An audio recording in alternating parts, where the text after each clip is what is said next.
Je vais prendre les questions. Comment vous allez?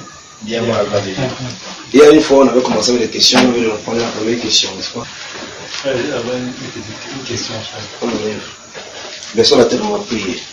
Tendre, Père, nous te sommes reconnaissants pour ta grâce, pour ta bienveillance et pour tes bontés pour nous. Seigneur, nous sommes infiniment reconnaissants pour tout ce que tu as fait pour nous, pour ta protection. Tu as permis que nous soyons ici ce soir, nous rassembler devant ta sainte présence. Merci de nous y avoir fait conduire jusqu'ici. Merci Dieu parce que tu vas nous faire retourner jusqu'à la maison de Père et gloire. Et que toute la gloire te revient. C'est toi qui nous guides et qui sanctifie chacun de nos pas, qui dirige nos vies, nos cœurs, nos actions, nos pensées. Père, nous soumettons nos cœurs justement à tes mains maintenant, afin que tu nous y conduises maintenant dans la parole, et que ton esprit nous dirige au nom de Jésus-Christ de Nazareth. J'ai prié au Père de gloire, afin que si le genou, le cœur ou la pensée de quelqu'un ici s'est glissé vers le monde, d'aller sanctifier et rectifier son tir, afin qu'il marche dans la droiture. Tu connais nos manquements, tu connais nos faiblesses. Seigneur, ta parole déclare que le juste tombe 7 fois et tu le relèveras. J'ai prié au Dieu que tu relèves quelqu'un qui tombe. J'ai prié, Père de gloire, que tu sanctifies le cœur, que tu sanctifies les pensées. Donne-nous, Dieu de gloire, d'être totalement en toi et d'être conscient de la pourriture de ce monde, s'il y a la nécessité de vivre dans la sainteté. Donne-nous, au Dieu de gloire, de vivre effectivement et rechercher cette sainteté-là, car sans cela, on ne peut pas te voir. Donne de vivre pour toi, Seigneur Jésus, au milieu de cette perversité du monde, que nous triomphons par la sanctification. Au nom du Seigneur Jésus-Christ. Amen. Amen. Que notre Seigneur vous bénisse. Amen. Comment était votre... Nous sommes quand nous sommes jeudi, dimanche. Ouais, ma voix est finie à cause de moi. Ça n'est-ce pas, frère? Le Seigneur va restaurer. Le Seigneur va restaurer. Quand on demande de prier ici, là, vous fuyez, non? Il dit au frère, si quand il est monté tout à l'heure, que c'est toi qui prie. Il dit non, frère, pardon, ne me cherche pas de problème. Donc chacun sort de la maison, ils savent que je suis venu écouter. Vous serez surpris alors. Alors, comment vous avez passé votre temps, de dimanche à maintenant? Racontez depuis la prière. On commence où? Et attends, avant qu'on continue, on commence par ta question du corps. Et puis je vais prendre la question qui est là. Donc, nous avions une série de questions qu'une personne en France a posées, et ce sont de bonnes questions que nous pouvons nous poser. Dans sa première question, il avait dit comment savoir qu'on est appelé. C'est parce que vous avez été là, on a répondu à cette question-là ici. On va avancer dans la suite des questions. Je ne sais même pas où la question se trouve, on va lire, on va voir ce que la parole nous dit. C'est en fonction des questions, parce que les problèmes que nous avons, ou les solutions que nous avons, ce ventilateur-ci a été fait par suite du fait que quelqu'un est resté là et dit je ne peux pas bien indéfiniment faire comme ça. C'est que tu as fini par te fatiguer. Vous voyez, vous savez comment ça fait les éventails. Vous faites comme ça, vous faites comme ça. Non seulement la quantité, dès que vous voulez n'est pas là, mais vous faites comme ça, vous allez finir par vous fatiguer. Et même, si vous voulez dormir, il y a la chaleur, vous ne pouvez pas dormir en faisant comme ça. Vous ne pouvez pas. Alors on a donc imaginé, parce qu'il y avait un problème, on a imaginé la solution. C'est quand il y a un problème qu'on cherche la solution. Mais en réalité, les solutions existent avant les problèmes. En réalité. Tout ce qu'on fait là, on découvre seulement. Pas vrai? Si on découvre, ça veut dire que la chose est là. Si on découvre, c'est que la chose est là. Vous savez, vous égarez votre stylo à la maison, bien dit, la lame de rasoir, vous cherchez, ne voyez pas. À un moment donné, vous dites, ah, c'est ici. Vous voyez que vous avez un problème. Vous cherchez la lame de rasoir. Vous avez découvert où ça se trouve. Donc la lame de rasoir est là avant que vous la cherchiez. Que Dieu vous bénisse, vous avez compris. Alors, vous avez la maladie. Arrêtez la maladie là pour que la guérison, vous avez d'abord la guérison avant que la maladie est venue, pas vrai?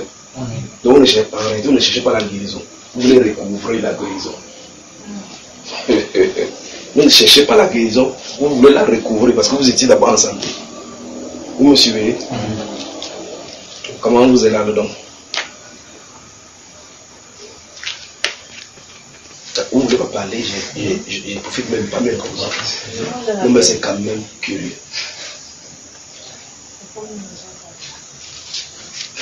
Il y a une femme qui dit que les femmes ne doivent pas parler. Bon. Pas bien saisi. Comment? Pas bien saisi. Voilà, comme j'avais décidé de parler, parle. Donc comment c'était dimanche? Un dimanche, c'était merveilleux. Tous ces jours-ci, moi je venais pour autre chose et l'Esprit de Dieu nous a conduits sur autre chose, sur la maladie qui était, j'avais des palpitations énormes. Alors l'Esprit de Dieu nous a dit le jour-là que le sang monte en flot. Il y a fluctuation, ça monte, ça descend, et c'était très rapide. Alors j'avais des palpitations énormes, que je n'arrivais même pas à bien respirer. Au fait, ce n'est pas pour cela que je venais. Mais c'est ce que l'Esprit de Dieu lui a détecté dimanche. Bon, selon toi, entre le problème que le Saint-Esprit en a parlé et le problème pour lequel vous venez, lequel paraît plus important? Le Saint-Esprit est toujours meilleur. C'est ce que le Saint-Esprit a détecté d'abord qui est le plus important. Amen. Bien. Alors, j'ai fait asseoir en moi le problème que j'amenais. J'ai suivi la voie du Saint-Esprit, j'ai cru. Amen. J'ai donné toute ma foi à ce que disait l'Esprit de Dieu le jour-là, dimanche passé. Alors, de telle sorte que quand je rentrais ici, je ne savais pas que j'étais guéri. Le corps battait toujours. Ça continuait. Le frère qui m'a conduit jusque-là. J'arrive à la maison. Je dis à ma femme que j'étais en prière, à la prière quelque part. Moi, je ne trouve rien. Je dors. Je me réveille lundi. Je ne sais pas où entre lundi et mardi. C'était passé comment? Dans la douche, quand je sortais, la maladie, je ne sais pas à quelle heure j'étais parti. Je sais moi-même de c'est à quel niveau? Je ne n'arrive pas. Je n'arrive pas à comprendre à quelle heure j'étais parti. Dans la nuit du dimanche ou dans la nuit de lundi. Je ne sais pas. C'est bien après, quand je me suis dit, mais attention. Je ne sens plus ça. C'est parti à quelle heure? Je ne sais pas. Vous allez savoir que Jésus-Christ est Seigneur. Il est Seigneur. Alors la chose c'est ceci. Lorsque Dieu vient, il dit que voici le problème que tu as. Tu te souviens? J'ai dit que je devais aller à la radio. Ici, où j'ai dit je vous placer sous son influence. Vous étiez venu à deux, vous étiez dehors. Il dit toi, entre. Parce qu'on était debout. Le Saint-Esprit dit fais entre celui-là, il a l'ombre sur lui. L'ombre symbolise la mort. Ça veut dire qu'on t'a couvert comme ça. Ça symbolise. Donc quand tu marches, vous voyez, souvent quand le les nuages, lorsqu'il fait clair et que vous voyez souvent les clairs, c'est comme ça se déplace. Quand le ciel est clair et qu'il y a des taches de nuages blanches, là, souvent ça se déplace. Quand vous marchez comme ça, quelque chose au-dessus de votre tête, mais noir. C'est la lecture de ça qui donne quel est le problème que vous avez en vous. Vous voyez cela, n'est-ce pas? Et là, vous marchez avec cela. C'est Dieu qui vous a conduit. Et s'il dit, appelle-le. J'ai dit, ce jour-là, je n'ai aucune puissance par moi-même. Les deux yeux que vous voyez là, il n'y a pas un autre yeux caché derrière les yeux là. La main que vous voyez, il n'y a pas une autre main cachée. Mais tout ce que je sais faire, comme maintenant, je ne sais pas, je vais ouvrir les questions là, je ne sais pas quelles sont ces questions-là. Voilà ma Bible que j'ai prise et mis là-bas. J'ai lui fait confiance parce qu'il a dit, lorsque vous serez debout, si on vous pose une question, ne permettez pas ce que vous allez dire. Ne permettez pas votre défense. Car c'est l'esprit de votre Père qui parlera en vous. C'est pour ça que, donc il faut lui faire confiance comme ça. C'est-à-dire que, s'il me dit, va dans la chambre, il sait qu'il va dans la chambre. Si c'est pour prendre quelque chose, il va prendre la chose qu'il a dite. Je vais vous dire, si Dieu dit maintenant que, on va maintenant au Sénégal. Je vais au Sénégal, ou bien, je ne sais pas, au Maroc ou au Sénégal. Amadou Aïdjo, c'est tout où? Au Sénégal. Il dit qu'on l'a enterré à tel endroit. Il dit que va appeler Amadou Aïdjo, il sort du tombeau. Dieu qui dit prend l'avion, pas au Sénégal. C'est ce qu'il nous a demandé. C'est-à-dire que s'il dit, il est mort depuis, non? Même moi, il n'est pas vu physiquement, pas vrai. S'il dit, va au Sénégal, je vais au Sénégal. Il dit, appelle, je l'appelle, avant de devoir sortir. Parce que c'est lui qui a dit. Il ne peut pas dire quelque chose qui n'existe pas. La Bible déclare qu'il appelle des choses qui n'existent pas comme si elles existaient. Parce que pour lui, ça existe. S'il appelle, ça va venir. Alors s'il dit, le sang fluctue, il veut dire par là que j'ai vu quel est ton problème, le seulement et la solution. C'est ce qu'il a dit. À cette jeune fille, il dit deux choses. Et il a seulement dit quelque chose qu'elle connaît, mais l'autre, elle ne peut pas connaître. Parce que si tu traverses le poison, tu ne peux pas savoir que tu as traversé le poison. Tu traverses le poison, tu marches quelque part, tu ne peux pas traverser le poison sachant que ici c'est le poison. Parce que l'aspect des poisons que vous voyez, quand vous voyez un ami le cola quelque part, l'arbre de la paix avec 500 francs, c'est à distance que tu travailles. Tu dis si on vous a envoyé des remords, vous n'allez pas me voir. Mais maintenant, que dire? C'est que quelqu'un est venu dans le carrefour, s'il laver la nuit, faire des incantations là-bas. Là, tu ne vois pas. Soit tu travailles comme innocent. C'est pour cela qu'on doit être couvert par le Saint-Esprit. On n'est pas couvert par le Saint-Esprit. C'est un peu comme quand vous marchez, regardez, s'il va droit en suivant cette direction-ci. Il va marcher un pas, deux pas, trois pas, quatre pas, le mur va m'arrêter parce qu'il y a un mur. C'est parce qu'on n'est plus sur le plan physique là. C'est sur le plan physique. Parce que j'ai la chair et ce mur sur doit me bloquer. Parce que la loi naturelle veut qu'un objet ne traverse pas un objet.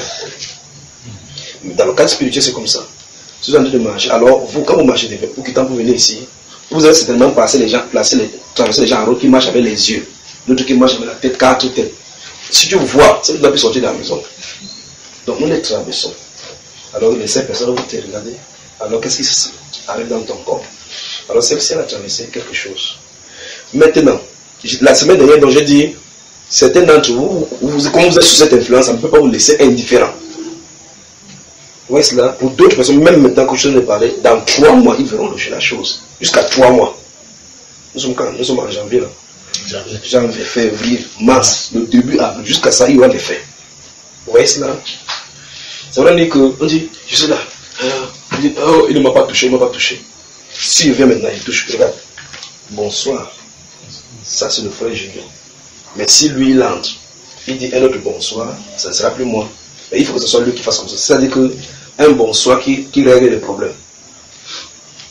Problème humain, je peux essayer de régler au milieu de ma force. Mais si c'est un problème spirituel, il faut que ce soit quelqu'un qui est de ce domaine-là qui puisse régler. Alors, vous et moi, qu'est-ce que nous avons à faire? C'est de nous abandonner en sa main.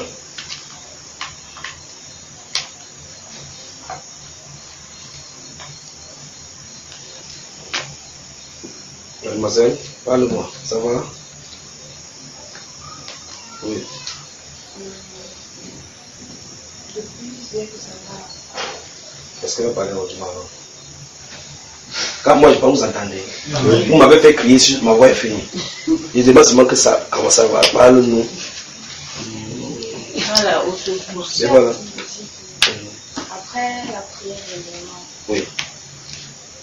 Le douleur là, c'est un peu jusqu'à jouer. C'est de hey. Ça m'attendait seulement La prière. Vous pouvez poser des questions, non? Vous avez suivi ce qui s'est passé ici, non? Donc, il sort là. Et vous avez comment, ici, debout, je lui ai dit, assieds-toi. Assieds-toi. Mais quand il sort, elle en a une mère. Parle. Hier, donc, on voulait que ça m'a encore pris. Je crois avant-hier, ça m'a encore pris fort force quand il a envoyé un message qui dit, mais là, le douleur, c'est alors, l'affaire était vraiment cachée quelque part et puis je ne savais pas. Elle avait mal même à l'appliquer, franchement, c'était régulier, ça ne s'arrêtait pas.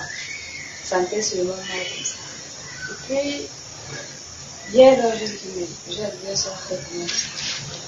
Mais je me suis rappelé de la parole que vous m'avez donnée ici. Et le Seigneur m'a donné je suis rentrée dans les versets que nous avons lu ici, là. Avec ce que je suis en train de dire. Par la grâce de Dieu, j'ai médité sur ce passage du livre encore que j'ai prié comme vous avez demandé de prier ici. Parce que ce que vous avez dit au sujet de la prière a encore arrangé ma façon de prier. Je fais comme vous avez demandé ici et juste la prière me semble que mais s'il n'y a pas la douleur, tu devrais encore prier. non. Donc s'il n'y a pas la prière, s'il n'y a pas la douleur, est-ce qu'elle devrait encore prier? Non. Il y a quelqu'un là-bas qui prie. Pas vrai? Oui. C'est comme ça que ça me plaît. Je sais que tu es d'accord.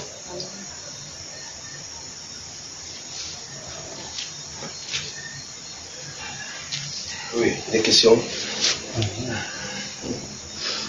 Concernant la nature du chrétien, oui. Il a été dit que le chrétien, quand on devient chrétien, nous avons des choses en nous que nous devons déconstruire, oui, afin de ressembler à Jésus-Christ. Donc je veux maintenant savoir, dans Actes chapitre 8, oui, à quel niveau les Samaritains sont devenus chrétiens? Bonne question. C'est quoi un chrétien? C'est un villageois arrivé en ville. Laisse ma parole. Moi, tu prends ma parole pour me dire quoi. Ça, c'est moi qui est devenu chrétien comme un villageois. Il dit juste ce terme-là pour que vous saisiez comment la procédure est. La Bible définit un chrétien comme étant qui? Parlons de la Bible. La Bible définit un chrétien comme étant qui? Un né de nouveau. Autrement dit, oui, un autre nom, Un converti. Oui, encore. La question c'est converti. Qu'est-ce que tu appelles converti? Ou mais qu'est-ce que tu comprends par converti? Converti, c'est-à-dire lorsque nous sommes passés d'une nature à une autre. Comment on passe? Comment? Par le baptême du Saint-Esprit. Bon. Pose la question, c'est maintenant. Combien nous sommes chrétiens d'après sa définition? Mais posons-lui la question directement. Toi-même, tu es chrétien d'après ta définition? Pas encore. Donc, en temps, tu es quoi? Disciple. Tu es disciple.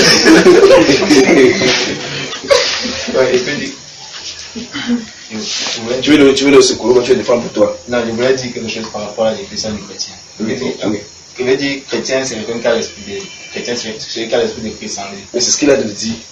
C'est ce qu'il a dit. Il a détaillé. Tu as seulement nous résumer. Sur cette base-là, tu l'es. L'esprit de Christ, oui, je peux dire que je suis chrétien. Comment tu peux dire que tu es chrétien? Ou tu es ou tu es. Comment tu peux dire que tu es garçon? Tu dis, je peux dire que je suis un garçon. Est-ce qu'il y a une possibilité que tu ne sois pas garçon? Non.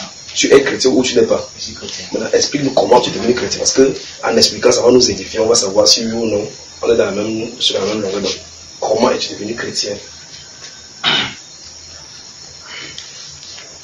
Vous savez, quand une femme prépare, ou elle mange la nourriture à table, vous dites, c'est une douleur, c'est qu'est-ce que tu as mis dedans? Parce que quand tu goûtes, tu sens qu'il y a un condiment que tu ne vas pas détecter. Tu dis, comment tu as préparé ceci pour que ce soit bon comme ça?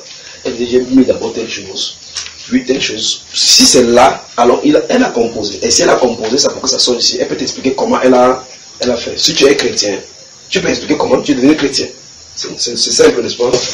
Dis-nous comment. Bon, déjà, je peux dire que je suis chrétien. Non, ne faut pas que tu peux dire, dis ça directement. Dis. La question c'est, tu es chrétien comment? Comment tu es devenu chrétien? Je pose encore à qui d'autre? Bon, je réponds, je parle. Ok. Je suis chrétien parce que bon, la Bible définit, la Bible dit. Non, c'est la Bible qui dit, toi, tu es devenu chrétien comment? Je suis devenu chrétien en recevant le baptême de repentance. Et bon, en recevant le baptême de repentance et en changeant d'attitude. Vous voyez que ça dérange avec sa première définition qu'il a donnée.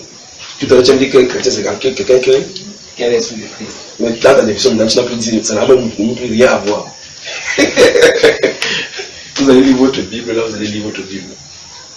Comment tu deviens chrétien? Ananias était-il un chrétien? Ananias dans la Bible, Actes chapitre 5. Comment? Je pense que Ananias, parce que tu as parlé de changer d'attitude. Son attitude, là, il est mort à cause de son attitude. Était-il chrétien d'après ta définition? Non. Ananias n'était pas chrétien.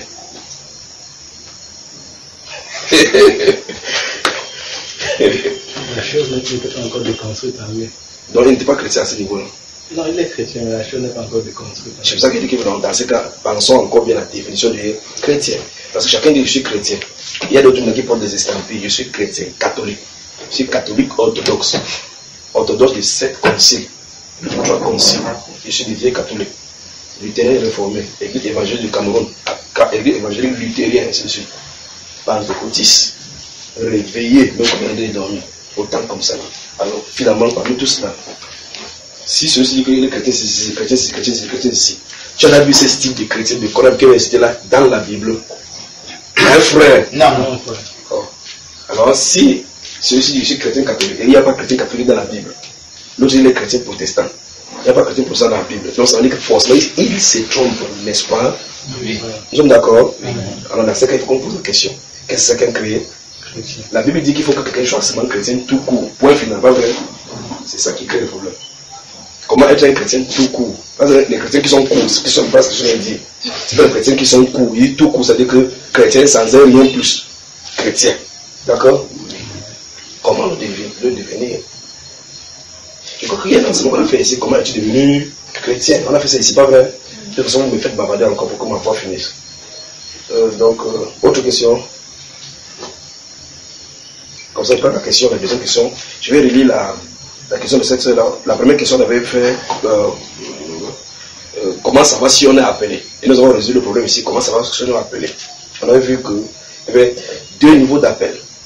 Le premier niveau où l'évangile appelle les gens à venir. Et on a vu, lorsque tu vis dans le péché et que tu marches dans différentes choses du monde, on commence à prêcher l'évangile. Comme tu avais dit, tu as prêché l'évangile. Comme si il avait dit, il savait qu'il était appelé. Il dit, comment? Puisque ton nom n'est pas écrit dans la Bible. Et même si tu t'appelles Lucas, et tu dis Lucas, ça veut dire Luc. C'est Luc qui parlait là, était un individu. C'est pas le temps dont il est question. Si on t'appelle même Paul, le Paul qui est dans la Bible, il y avait un Paul. Il y a plusieurs Pauls. Hein, si on dit Paul, l'apôtre de Jésus, il ne s'agit pas de toi qui est Paul maintenant. Pas vrai? Alors, comment tu sais que Dieu t'a appelé, malgré que tu n'as pas entendu une voix? J'ai expliqué que si il appelle, il a mis la résonance entre nous. Nous avons lu plusieurs passages de la Bible. Il a dit, j'ai encore d'autres brebis qui ne sont pas de cette brebis ici, de cette bergerie. Celles-là, il faut que je les amène. Elles entendront ma voix. Et nous avons vu que le Seigneur veut par là dire qu'il va mettre les dispositions et les prédispositions pour que cette personne puisse recevoir de lui. Vous avez vu ça, n'est-ce pas? C'est pour cela que vous vivez mal quand on prêche, vous vous sentez indexé. Vous dites que ça m'a touché le cœur. C'est pas vous qui faites que ça touche votre cœur. Parce que c'est même parole, comme tu prêches, quelqu'un assis à côté, il dit qu'il raconte le balivin. Donc, ce qui te fait mal, tu dis, hey, il faut que je change d'attitude. Quelqu'un dit que donc, il te bêtise, là, j'ai pas. Donc, comment ça a le fait sur toi? Ça n'a pas le faire sur lui. Il y a une seule différence. Mais voici, j'ai mon portable. Vous vous asseyez à côté de moi. Je suis connecté à une puce d'un certain opérateur économique. Vous avez le téléphone à côté de moi avec le même opérateur économique. Une autre personne a un autre téléphone avec le même opérateur économique.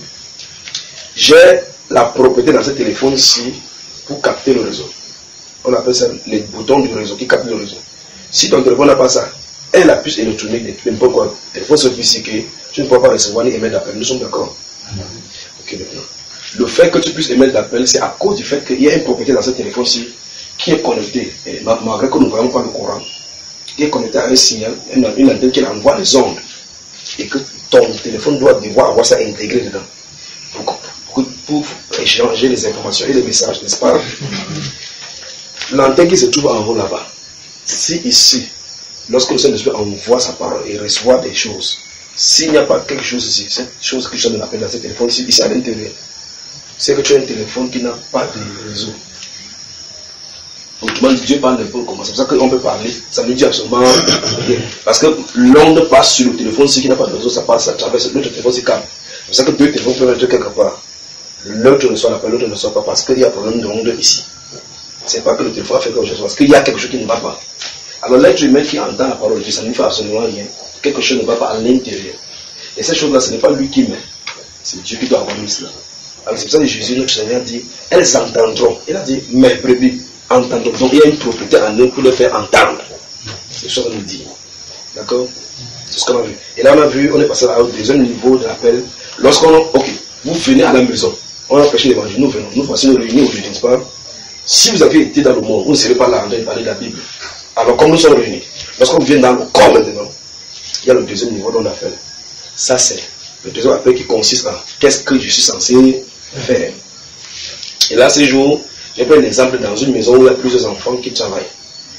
Le matin, telle personne, son rôle c'est de laver les assiettes, l'autre c'est de laver le sol, l'autre c'est de balayer les chambres, l'autre c'est d'arranger le lit. Chaque enfant à la maison a sa tâche. Ça qui fait que quand le matin quelqu'un se lève, il sait exactement ce qu'il doit faire. Donc chacun a son rôle dans la maison. Le Seigneur dit, ce sont ces brebis qui se sont égarés. Et par conséquent, quand il part chercher cette brebis-là, c'est pour qu'il rentre à la maison. Quand il rentre à la maison, il dit, tu es où? Tu es où? Il a dit de lancer l'appel. Quand il entend, il vient à la maison, il a donné l'appel au service. Ce qu'il est censé faire à la maison. C'est ça dont il est question. Et par conséquent, si l'enfant qui lave le sol le matin est égaré dans la nuit d'hier, on le cherche, on ne va pas le matin. Quand il va venir, il y a une personne pour laver les. On va chercher quelqu'un pour laver le sol. Donc, en fait, le poste est manquant. Donc, le deuxième niveau d'appel, et c'est ça cette personne ici. Comment savoir que voici mon poste? Je crois que c'est l'objet des enseignements sur les dons et appels. Les dons et appels, qu'on n'a pas encore terminé. D'accord, frère? Amen. Donc, je continue sa deuxième question. Je crois que vous allez répondre. À moins que vous avez encore quelqu'un avec des questions ici. Permettez-moi d'aborder cette deuxième question. Donc, la première question était comment peut-on savoir si on est appelé par le Seigneur? La deuxième question concerne le pardon. Dans la Bible, il nous est ordonné de pardonner. C'est la deuxième question. Dans la Bible, il nous est ordonné de pardonner. Lorsque nous n'arrivons pas à pardonner aux autres, même quand nous avons la volonté de pardonner, comment faisons-nous pour leur pardonner? Ça, c'est une question que beaucoup de personnes en souffrent. C'est quelqu'un qui fait quelque chose. Vous voulez pourquoi on aborde ça? Comment on me le reste subitement comme ça? Chacun fait comme ça. On ne répond pas. Non, je dis à la question. Peut-être. C'est bon. On n'est pas obligé de suivre les questions par ligne. Je vais lire, peut-être vous allez choisir que la troisième, d'accord? En tant qu'enfant de nos parents, pouvons-nous quitter la maison parentale lorsque, par exemple, il y a des conflits à la maison?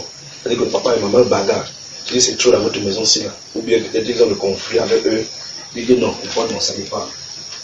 Voilà la question. En tant qu'enfant de nos parents, pouvons-nous quitter la maison parentale lorsque, par exemple, il y a des conflits à la maison? Voilà, ce sont les trois questions que je voulais poser. Il y a encore d'autres questions, encore. Troisième question. Bon, il y a encore. Et je voulais savoir si une femme mariée a le droit de travailler. Ok, maintenant, vous m'aimez? Vous m'aimez? Vous m'aimez pour commencer à rire d'abord. Nous vous aimons. Donc tu me vois déjà comme ça. C'est pour dire que tu t'éloignes de moi, non? Quand il me dit frère, il dit que nous vous aimons, je comprends que c'est pour dire que désormais il veut qu'on a été respecté. Donc, je voulais savoir si une femme mariée a le droit de travailler. Parce que pour l'instant, je n'ai pas vu, la personne elle-même, c'est pas moi. Voilà la question, la personne est libre. Parce que pour l'instant, je n'ai pas vu dans la Bible le cas d'une femme qui travaillait. Vous m'aimez, frère? Oui. C'est pourquoi je pose cette question. Mon autre question, c'est par rapport à l'éducation. Est-ce qu'il faut que les parents ne mettent pas leurs enfants à l'école? Il y a des bonnes questions, ce sont des bonnes questions, pas vraies? Est-ce qu'il faut donc par rapport à l'éducation? En réalité, la question c'est est-ce qu'on ne doit pas mettre les enfants à l'école? Dans le livre de Genèse, il n'y a pas de précision sur l'âge d'Adam et Ève. Donc je me demande s'il y a une limite d'âge pour se marier. Ma dernière question, c'est par rapport à l'attitude que doit adopter un enfant quand il voit que dans certaines choses, ne vont pas entre ses parents. Que doit faire un enfant quand il voit qu'il y a beaucoup de conflits entre ses parents? Je crois que c'est ce qu'il a dit plus haut. Voilà, ce sont mes questions. Que Dieu bénisse cette chère personne. On commence par laquelle? Pardon. Les frères, c'est que le temps de développer, on n'aura pas le temps de finir les autres. On va partir le pardon. Mais sur la tête, nous prions et comptons sur le Seigneur pour répondre à l'accord. Père, nous sommes au devant de toi encore. Merci pour la grâce que tu nous accordes. Merci, Père de gloire, pour cette chère personne qui a posé une question.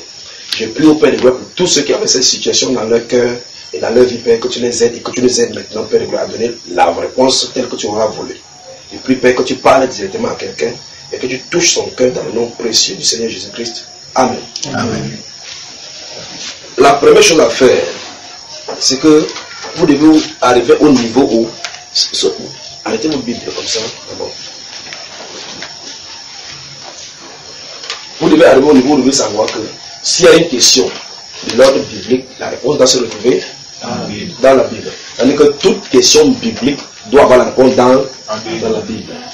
Cette personne se pose ces questions, beaucoup de personnes enfin. Il y a des choses que des gens te font au point où tu vas dire que non, jamais, je ne peux pas lui pardonner.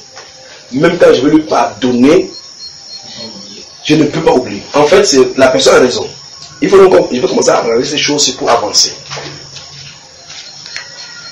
Vous savez, lorsque vous filmez, ou bien vous passez dans les supermarchés, on dit généralement que magasin sur surveillance, vous appelez vidéo surveillance. Donc ça veut dire, vous entrez dans un magasin, nous sommes jeudi, vous entrez dans un magasin, vous allez acheter quelque chose. Et là, subitement, après il y a un hold-up là-bas, on cherche des gens qui vont faire. On passe d'abord les bandes de l'image des magasins au crible, on regarde les suspects, on regarde. Vous avez vu toutes ces choses, n'est-ce pas? lorsqu'on vous voit sur l'écran de là-bas, vous n'êtes pas là-bas physiquement. Écoutez-moi très attentivement. Lorsque vous êtes à la maison, vous ne savez même pas qu'on a ouvert une enquête contre vous. On regarde et puis on zoome, on dit cette personne s'est habillée à tel endroit. On regarde, si vous avez payé par les cartes bancaires, on regarde à l'heure à laquelle vous avez choqué la carte. On regarde sur l'heure de la caméra. On fait correspondance à l'heure qui est là-bas. On regarde, on détecte votre compte bancaire. À partir de là, on trace. Vous voyez les cartes bancaires, les policiers présents devant vous. Bon, ça c'est pour les pays qui se respectent normalement sur le plan technologique. D'accord? Alors, lorsqu'on veut te prendre, on te dit que tu es là-bas.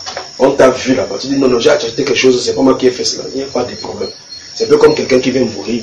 Il faut que je ne pas la caméra. Il dit ça c'est quoi ça? Il dit c'est pas que plus tu t'appelles la caméra, plus on voit bien ton visage. La caméra capte bien son visage. Après on dit non, c'est pas moi qui ai fait. Cette personne, si vous n'avez pas besoin de 4 cheveux pour poser toutes les questions, vous mettez un écran là-bas, vous faites passer la bande, vous le regardez seulement. Quand il va voir son image, je vais vous prêter la tête comme ça. Or, quand il était là-bas, il ne sait pas comme tel le film, n'est-ce pas? Écoutez-moi très attentivement. Si on met son image, cette cassette-là, bien, le support sur lequel c'est enregistré, le lundi, est-ce qu'on va voir son image? Oui. Si elle met ça aujourd'hui, qu'est-ce qui m'empêche de voir son image? Il dit si son image qui est filmée est stockée. Si on met lundi, on va voir son image. Oui. Mardi, on va voir. Oui. Mercredi, on va voir. Oui. Donc si ça fait 4 ans, on peut mettre et voir, non? Oui. Ok, écoutez maintenant bien. Si on ne veut pas qu'on lise quelque chose au niveau du pardon, tout autour du pardon. Le fait qu'on ait enregistré ton image, là dans le support, tant que le support n'est pas gâté, si on met chaque fois, on va toujours voir. L'œil est exactement comme la caméra, et la pensée et le cœur sont exactement comme le disque dur de stockage. Quand tu as vu, tu as vu. C'est pour ça que les couches de nuit avec les femmes vous dérangent. Quand tu as besoin, tu veux, hey, je suis chrétien, tu es parti avec. Tu es déjà parti avec, tu restes comme ça là. Tu lis la Bible comme ça, que tu plonges, tu vois. La même image revient. C'est pas que ça revient. Dis à ton voisin que l'image ne revient pas. Parce que quand tu as vu, c'est parti. Parce que quand tu as vu là-bas, c'est parti. Ce que tu vois là, c'est ce qui est entré.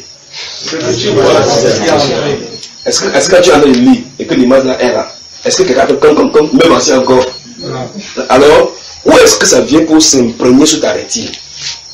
C'est ce qui est là. Donc, chaque fois que ça revient, c'est exactement comme il t'a dit que tu joues la même image le mardi, le mercredi, le jeudi, c'est toujours là. Vous comprenez cela? Les petits cachetés que vous faisiez quand vous étiez enfant, les jeunes enfants, vous dites que je suis papa sur maman là. Donc, lorsqu'il vient de parler là, à l'instant il vient de parler là, c'est compris.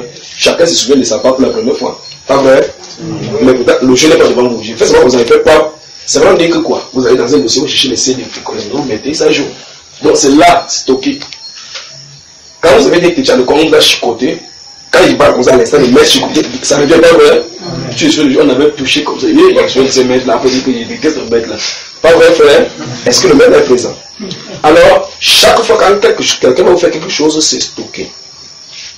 C'est là que je vais vous expliquer la différence entre l'attribut de Dieu que Dieu a et l'attribut que nous avons. Lorsque quelqu'un t'a fait n'importe quoi, t'a dit de mauvaises choses, si par exemple tu veux dire que pardonne-moi, tu dis oui, je te pardonne, même si tu arrives à pardonner. Mais chaque fois quand tu vas le voir, tu vas toujours te rappeler de ce qu'il avait dit. Et c'est pas si vous me comprenez. Même si si le frère s'il vole ma Bible, après il dit, qu'est-ce que tu as fait comme ça, il dit, non, je demande pardon. Chaque fois qu'il le voit, il dit, un temps souvent, c'est le frère, tu ne trouves pas le frère qui a volé ma Bible là. Malgré que ce problème est résolu. Parce qu'en réalité, le souvenir est toujours là. Vous suivez? La Bible dit dans la Bible des Hébreux, sur les autres, les chapitre 7, 8 et 9, parlant du sacrifice qu'on offrait dans le temple, en nous voulant expliquer la différence entre le sacrifice là et notre sacrifice maintenant que le Seigneur Jésus a fait. Il dit tout souvent, le sacrificateur présent entre dans le temple une seule fois et dans le lieu très saint une seule fois par an, non sans amener les sacrifices pour ses propres péchés, parce qu'il est assujetti comme étant être humain de tous les autres péchés que les autres peuvent commettre. Et la Bible déclare que le souvenir des péchés est renouvelé par le sacrifice qu'il amène. Donc, nous sommes le 1er mars par exemple, j'ai amené le sacrifice. L'année prochaine, quand il est venu, je me souviens que j'avais péché l'année dernière, parce que tu sais effectivement que tu es un pécheur. Le souvenir est là, tu ne peux pas te quitter. Vous voyez ça? Michée chapitre 7. Michée. Livre du prophète Michée. Donc la question qu'on va répondre, comment pardonner et pardonner effectivement, même quand c'est difficile.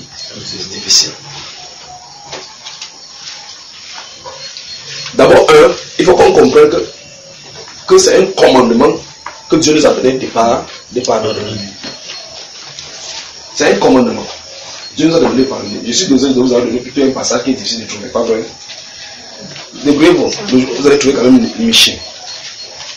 Le frère s'est cherché vers Genèse, ça n'a pas donné. Il allait dans le Nouveau Testament, il descend doucement comme ça. Ça ne nous donne pas tout. Après, il va dire conclusion, il va dire, il attend comme ça qu'on lise. Comme ça, on lit issue. En tout cas, ça m'a dit que c'est débrouillé, que je me souviens que c'est la personne. Que Dieu notre Père vous bénisse. Vous avez la Michée déjà? Déjà. Michée. Ouvrons le chapitre 7. Donc, c'est le dernier chapitre de Michée là. Permettez-moi aussi d'en ouvrir.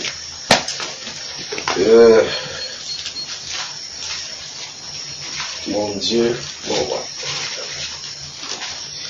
Michée chapitre 7. Je vais lire le verset 19. Je vais lire le verset 18 d'abord, d'accord?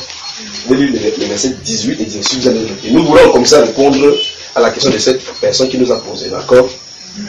Écoutez, quel Dieu est semblable à toi qui pardonne l'iniquité. Je ne sais pas s'il parle avec tous les gens ici. Là. Nous sommes en interaction.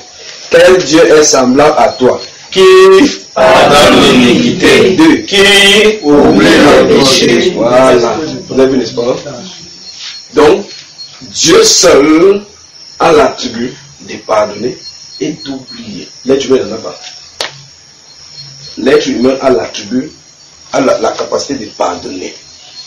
Donc on va toucher le cas, le fait que cette femme-ci ou cette personne-ci a de poser la question sur. Ça veut dire que quelqu'un vous a fait des choses qui vous a touché votre être ou pour vous c'est difficile de pardonner. C'est-à-dire, la Bible nous ordonne de pardonner. Comment, même si on ne peut pas pardonner, comment faire pour vraiment pardonner? Il faut qu'on réponde à cette question-là. D'accord? Et avant cela, il faut qu'on voit les cas dans la Bible, peut-être Dieu va nous y conduire, pour qu'on voit que certaines personnes de la Bible ont eu ces mêmes choses-là. D'accord? Comment en sont-ils sortis? Parce que nous ne sommes pas nous sommes les prototypes des gens qui sont venus. Nous ne sommes pas les premières personnes sur la terre. Les gens ont vécu sur la terre avant nous. Et les conflits humains sont des conflits humains. La Bible déclare qu'il n'y a rien de nouveau sous la terre. D'accord? Alors la Bible nous explique dans ce livre de Michée chapitre 7, verset 18, que Dieu, quel Dieu est semblable à toi? Donc il n'y a pas de Dieu en dehors de Dieu, de tout puissant, qui peut en même temps pardonner les iniquités et oublier le péché. Frère, ceci devait vous faire vous coucher chaque fois pour dire merci au Seigneur. Je vous le dis, en comprenant ceci. Parce que la Bible déclare que s'il gardait le souvenir de notre péché, qui serait sauvé? Alors maintenant, voici ce que l'homme est. C'est frère-ci. Tout à l'heure, j'ai dit, par exemple, j'ai pris l'exemple. Tu ne voles pas, n'est-ce pas, frère? Donc, c'est pas ça, je n'en ai pas un exemple. Il vole ma Bible. Ça, c'est un cas des conflits qu'il y a eu avec moi. Deux, un de ces jours, il vole ma chaussure. Un autre jour, il vole mon ordinateur. Un autre jour, il vole ma voiture. Or, la première fois qu'elle a pris ma Bible, il avait volé ma Bible, il m'a dit, pardonne-moi. J'ai dit quoi? J'étais pardonne. La deuxième fois, il vole ma chaussure. Il dit, pardonne-moi. J'ai dit quoi? J'étais pardonne. L'autre jour, il vole maintenant ma voiture. Il dit, moi. Il dit que cette fois-ci, tu as dépassé les limites. Alors, dis à ton voisin, quelle est la limite du pardon? Vous comprenez ce n'est-ce pas? Alors, lorsqu'il dit, tu as dépassé la limite, écoutez bien, il y a une conséquence de ce que j'ai dit, tu as dépassé les limites. Je vais expliquer le pourquoi il a dépassé les limites. On va commencer à dire, la première fois, tu as volé ma Bible, j'ai pas. La deuxième fois, tu as volé ma chaussure, j'ai pas. Cette fois-ci, tu as exagéré. Ça montre que le pardon n'était pas effectif dans les deux premiers cas. Parce que le souvenir, il amène encore la chose. Parce que, il veut que vous cessiez la différence entre nous et Dieu. C'est que, si c'est le Seigneur Dieu à qui on fait ces choses comme nous faisons chaque fois, le jour où tu as dit, oh Seigneur, souvenez-vous de cela, c'est l'une des choses qu'il faut enseigner aux chrétiens aujourd'hui, l'acceptance du pardon de Dieu. Lorsque quelqu'un a la difficulté pour pardonner, c'est parce qu'il ne croit pas lui-même au pardon effectif du Seigneur. C'est l'une des conséquences. C'est-à-dire que, écoutez très attentivement. Si je viens vite, vous me dites que je me calme d'accord, parce que ce sont les sujets importants de la vie chrétienne ici. Dans Matthieu chapitre 6, verset 14, 15, 16, 17, il explique que il dit dans cette prière qu'on lui a demandé d'enseigner, il dit pardonne-nous nos offenses comme nous pardonnons aussi. Donc le pardon est divin et humain. Le pardon est au niveau divin et au niveau humain. Donc c'est un attribut des hommes et des dieux. D'accord? Mais vous ne verrez nulle part dans la Bible où l'homme est censé oublier. Parce que ce n'est pas la propriété. L'homme n'a pas cette propriété-là. C'est pour ça qu'on peut faire quelque chose, on demande pardon et plus tard on y revient. Parce que dans notre mémoire se trouve. C'est pour ça que je l'ai dit, que comprenant ce qu'il va expliquer en même temps, on doit se coucher devant le Seigneur. Ok. Prenons ce même exemple, ce qu'il vient expliquer en disant que tu as débordé les limites. Mettons Dieu dans cette position. Tu voles les choses de Dieu, la Bible de Dieu. Tu dis, oh Seigneur, pardonne-moi, il dit, je te pardonne. Tu voles sa chaussure, il dit, oh, tu dis, Seigneur, pardonne-moi, il dit, je te pardonne.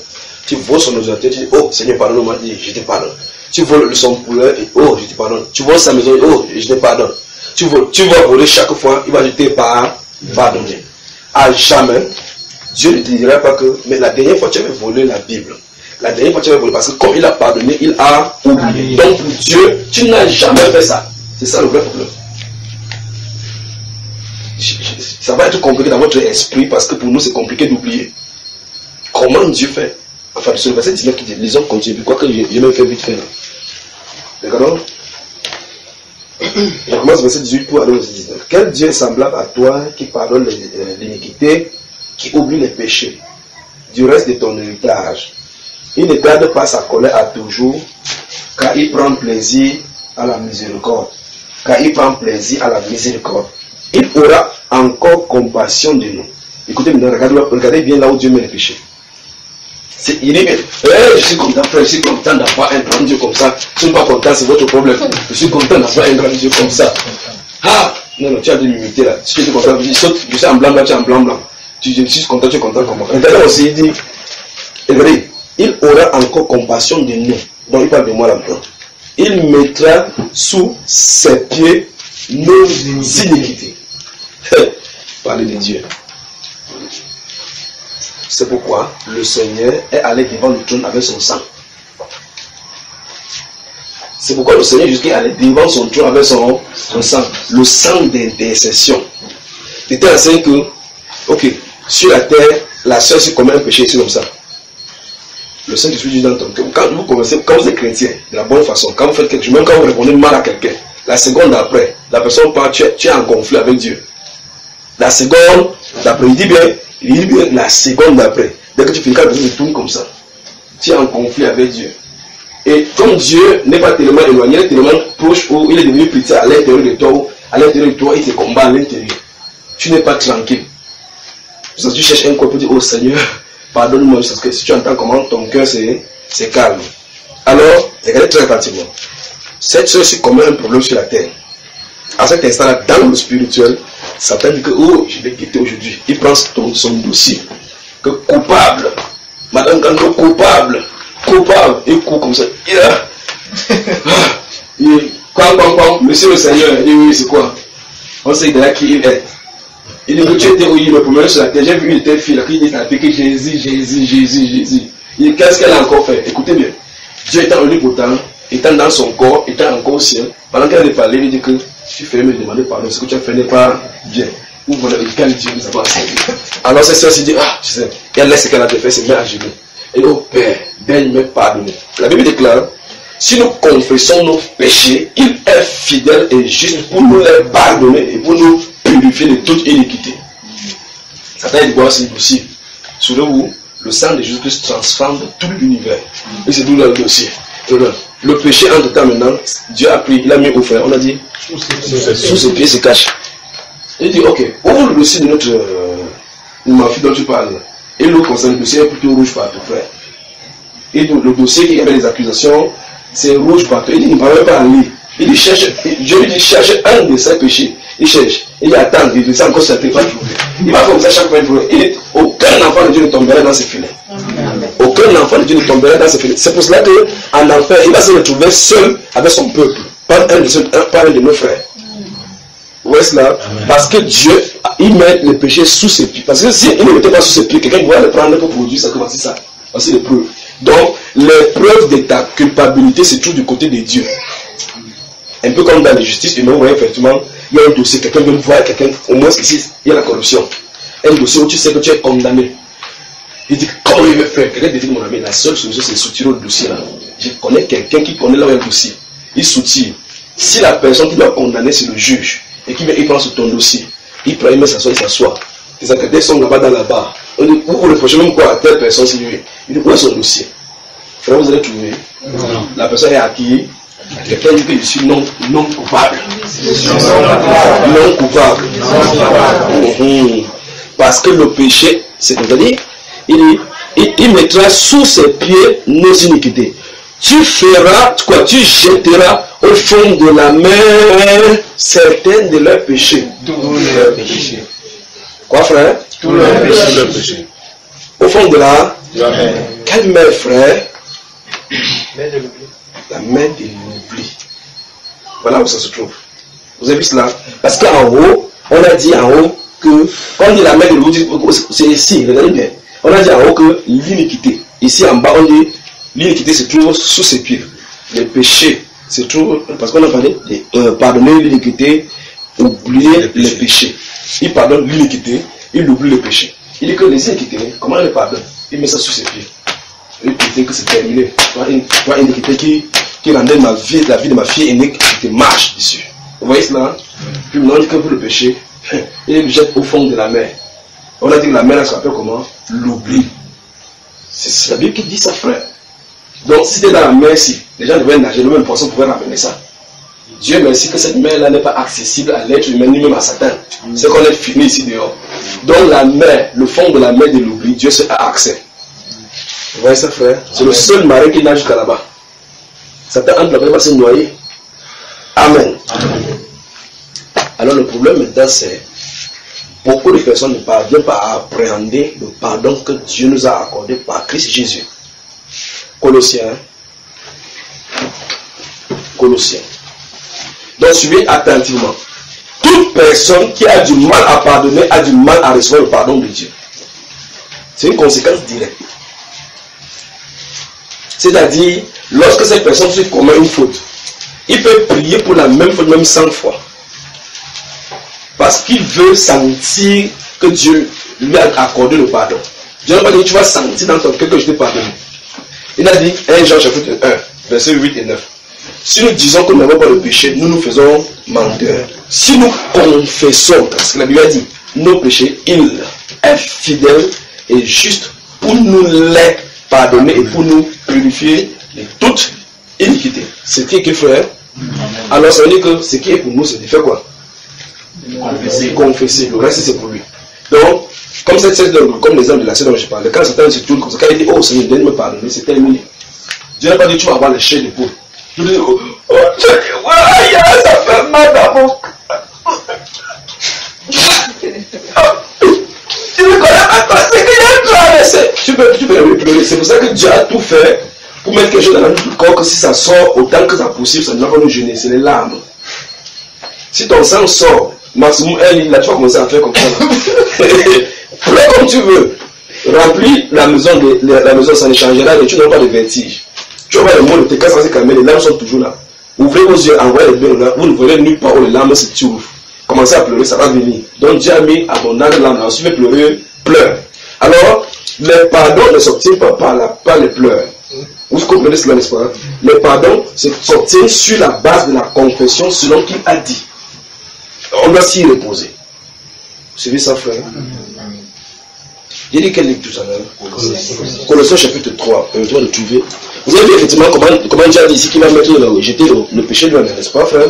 Donc, vous devez aimer ces dieux-là et le servir. Parce qu'en réalité, si vous dites à quelqu'un, là, si tu as dépassé les limites, je ne peux plus te pardonner sur cette base-ci parce que tu as tellement exagéré. Sache qu'à partir de cet instant, Dieu nous va commencer à te dire que toi-même tu exagères. Et quand l'une des fois nous avons lu Matthieu chapitre 18, c'est verset 18 jusqu'à verset 37, où le Seigneur et l'apôtre Pierre demandaient au Seigneur que combien de fois devais-je pardonner à mon frère? C'est 7 fois. Il a dit que 7 fois dans la journée, si ton frère pêche contre toi, il vient, il te demande pardon, tu dois le pardonner. Vous savez, n'est-ce pas? Donc, le pardon et l'amour lie au moins deux personnes. Le pardon et l'amour impliquent au moins une ou deux personnes. Le pardon et l'amour concernent au moins une ou deux personnes. Donc le pardon et l'amour est un problème entre au moins deux personnes. C'est-à-dire que c'est dit, frère, pardonne-moi. Tu dis, je ne te pardonne pas. La balle est dans son camp. Vous avez vu ça? La Bible déclare aux chrétiens que vivez en paix avec tous autant que ça dépend de vous. Donc tant que ça dépend de toi, sois en paix avec quelqu'un. Mais c'est pour dire quoi? Vous montez le sang de tout le monde universitaire va être en paix avec vous. Comme les gens sont de bagarrer au Cameroun, là, sur le président décide que désormais, donner 3 milliards à chacun. On va dire que c'est sûr que le père là, on a demandé les gens. Son argent n'est pas simple, pas vrai frère? L'autre va dire que je ne prends pas ça, il va insulter qu'il attendait 30 ans pour donner maintenant. L'autre va dire que s'il veut vendre quelqu'un, s'il veut ne vendre pas, moi je prends. C'est mon argent, l'argent de la sueur. Même si tu dois mourir, je mange avant de mourir. Donc il y aura des habits partagés. Alors ça veut dire que si je suis en paix avec toi, je ne suis pas en paix avec moi, c'est toi qui as le problème maintenant avec Dieu. Dieu va te demander compte pourquoi tu ne fais pas la paix avec ton frère. Dis à ton voisin, tu dois pardonner. Tu dois pardonner. Si tu es enfant de Dieu, tu dois pardonner. Et il n'y a pas d'enfant de Dieu qui ne porte pas ses attributs. Si quelqu'un ne parle pas, touche son nez comme ça, touche son nez, c'est ton frère. Parce qu'on a dit que vous avez tout en commun, non? Touche son nez. Dis, tu dois pardonner. Montre le doigt à quelqu'un, dis, tu dois pardonner. C'est pas moi qui dis, c'est la Bible. Donc, comme tu aimes les bénédictions dans la Bible, dis comme tu aimes les bénédictions dans la Bible. Que l'Éternel est mon berger. Je ne manquerai de rien. Oh Seigneur, donne-moi quelque chose. Ce Seigneur a dit, avant de dire ça, tu dois pardonner. Donc il dit, lorsque vous faisons votre prière, si vous souvenez que vous avez quelque chose contre quelqu'un, pardonnez. Donc si Dieu dit, je préfère, je te pardonne quoi. Le Seigneur est mon berger, je ne manquerai de rien. Donc ceci est prioritaire. Alors le chrétien est conditionné donc par deux bases, le pardon et l'amour. Et tu ne peux pas aimer sans avoir le pardon dans le cœur. Et si tu pardonnes, tu auras l'expression de l'amour. Parce que c'est lié. C'est parce que Dieu nous a aimés qu'il nous a pardonné. C'est parce qu'il a aimé. D'accord? Quand il a aimé, il a donné la preuve. Ok, qu'est-ce qu'ils ont fait? Et remarquez bien, ils ont le bon Colossiens. Colossiens, je peux te tromper, permettez-moi de trouver. Avançons jusqu'à ce qu'on réponde à la question de cette sœur-ci correctement. Chapitre 3, regardez le verset 12. Regardez. Ainsi donc, comme des élus de Dieu, saints et bien-aimés, revêtez-vous d'entrailles de misérie. Donc on doit passer dans nos entrailles. De bonté, d'humilité, de douceur, de patience. Vous voyez, verset 13. Supportez-vous les uns les autres. Et si l'un a sujet de se plaindre de l'autre, la première condition c'est quoi? Pardonnez-vous réciproquement.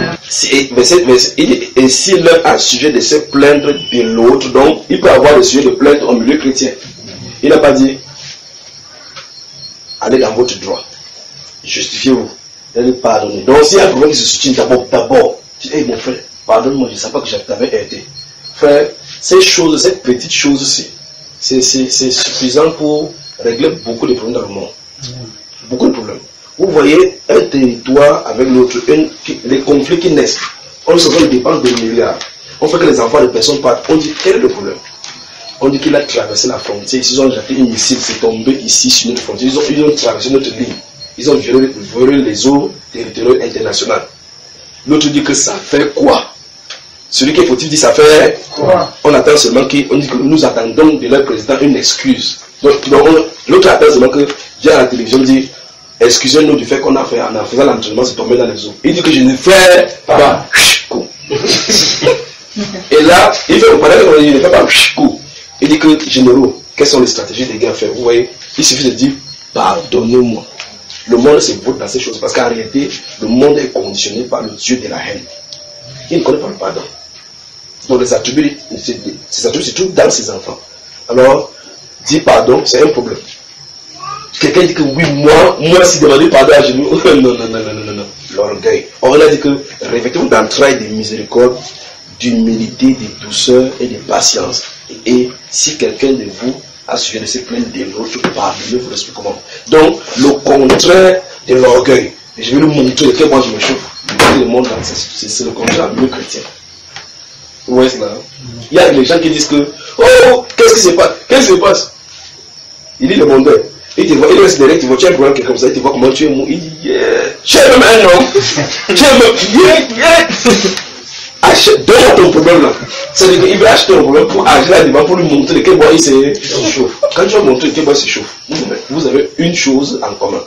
Le souffle qui est en toi, si Dieu enlève, tu vas te coucher dans la terre comme lui. Donc ton muscle soit n'importe comment, tu sois en fer. L'asticot qui n'a pas d'os va te bouffer. L'asticot qui n'a pas d'os va te bouffer. Les termites qu'on ne voit même pas vont te bouffer. Donc ça, définitivement, ça ne sert à rien de se battre. Est-ce que vous comprenez? Regardez les femmes qui disent ah, je suis belle, je suis belle, je suis belle. Et que le monsieur qui se couche à la mort là, celui qui, c'est le clone mort qui lave les morts là, il dit, tu dis, hé, qui est sa barbe? Il t'attend là-bas. Il t'attend. Si vous voulez mettre le caméra caché, tu vas voir comment je peux mettre le caméra caché. Je suis derrière qui ici là, derrière moi. Tu te voici, il te souhaite, il tape sur le pas. Tu seras pour parler. Alors, ça ne sert à rien de faire toutes ces choses-ci. L'humilité, bonté, miséricorde, patience, douceur. C'est ce que la Bible nous a dit là. Or, ils sont dit aux chrétiens parce que le monde ne peut pas avoir cela. Nous avons l'Esprit de Dieu parce que l'Esprit de Dieu compte ici. Vous dites, le fruit de l'Esprit, c'est ce qui est écrit dans la Bible. Mais quand nous les avons en nous maintenant, comment nous dit, un chrétien a des problèmes avec l'autre chrétien, tu dis, frère, pardon ton frère, il dit non, il exagère. Il faut que nous montre cette fois-ci que moi je me chauffe. Je vais lui montrer mon côté animal. Côté animal d'un chrétien, frère. Le chrétien a un côté animal, frère. Un frère. Non. Mais la Bible déclare que toute animosité disparaît du milieu de vous, non? Amen. Comment il a encore le côté animal qu'il a conservé? Donc ce sont ces choses-là qu'on a hérité dans le monde qui nous fait ces choses-ci. Un jour, je t'en ai roulé. Vous connaissez, vous sortez de ESG, vous descendez la colline. Vous remontez un peu la pente de PKV au marché avant de venir. Je t'en ai roulé. Il y avait l'embouteillage, après ça s'est dégagé. Donc j'accélère, vous, tout le monde à ce moment-là accélère. Subitement, on a freiné en série. Là, il fallait avoir un frein sûr. J'ai freiné subitement que, enfin, parce qu'il y a vu que la personne, parce que quand il conduit, je regarde toujours 2 voitures après moi. 2 voitures. Donc je regarde la réaction, pas la réaction de celui-ci seulement, la réaction de celui qui est devant. C'est avant celui-ci. C'est pour ça qu'il conduit toujours comme ça. Il voit la réaction. Et par conséquent, comme il agit, celui-ci agit, je peux agir. Alors j'ai vu celui-là freiner directement. Celui freiner, j'ai freiné parce que celui-ci devait freiner. Alors ceux qui sont derrière, j'attendais,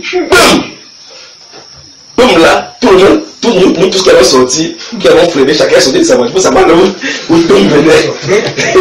Quand celui qui était devant est sorti, il a guetté devant et derrière, il a vu que ce n'est pas lui, il a dans sa voiture, il dit que ça ne concerne pas. Il est menti. Je sors, je rentre, celui qui était loin derrière est sorti, tout le monde est sorti. Alors il raconte que il y avait un moto qui est à côté de moi, lui quand il était très proche, lui il a voulu esquiver le groupe. Le fait qu'il a cogné, son guidon a cogné, ça a cassé le pot de phare de derrière. Quand vous cognez pas derrière, vous montez, vous descendez, vous êtes d'abord fautif parce qu'il y a une distance. Un périmètre de sécurité, non, vous devez rouler. Alors quand il est sorti, tout le monde, on est resté là-bas 2. Ceux derrière qui croyaient que tout le monde là sont venus passer partie. Celui était debout. Lui était debout, il tremblait. Lui, il s'était blessé. On est passé, il avait arrêté le guidon. Le choc était rapide, au point, ça l'a blessé. Il dit, ah, c'est quoi? J'ai pris le truc et essuyé son doigt. Il s'attendait à ce qu'il dit. Donne l'argent pour aller acheter le pot de phare de ma Mercedes. J'ai dit, fermez d'aller, et son guidon était tordu. Il dit, allez vous soigner. Il est calé du bois. C'est parce qu'il n'avait pas d'argent. Je lui aurais donné que pas se soigner. Il était surpris du fait qu'il soit fait. Parce qu'il sait effectivement qu'il faut dire, là vous avez dit, grand frère, je n'ai pas vu le corps, je n'ai pas vu. Mais le visage de la personne, il ne connaît même pas quel est le visage. Parce que quand tu fais le bien à quelqu'un, il ne veut même pas quel est ton visage pour que plus tard tu ne veux pas le dire. Donc, lui, quand il lui dit, prends ta voiture, il croit peut-être que c'est le piège qu'il s'est voulu faire. Mais je suis parti, j'ai assumé les conséquences. Maintenant, prenons un exemple. Il vous dit quelque chose. Si tu sèmes quelque chose, tu vas moissonner. Si vous réclamez votre droit quelque part, parce que vous pensez que vous avez justice, vous pouvez avoir raison. Mais souvenez-vous qu'un de ces jours, vous serez fautif quelque part et vous devez devoir réparer. Comme on m'a cogné derrière, on cogne partout la vie, on conçoit, je suis quelque part, sur la connexion dans l'embouteillage. Une moto qui porte quelqu'un derrière, il porte le sang. Il passe là, boum.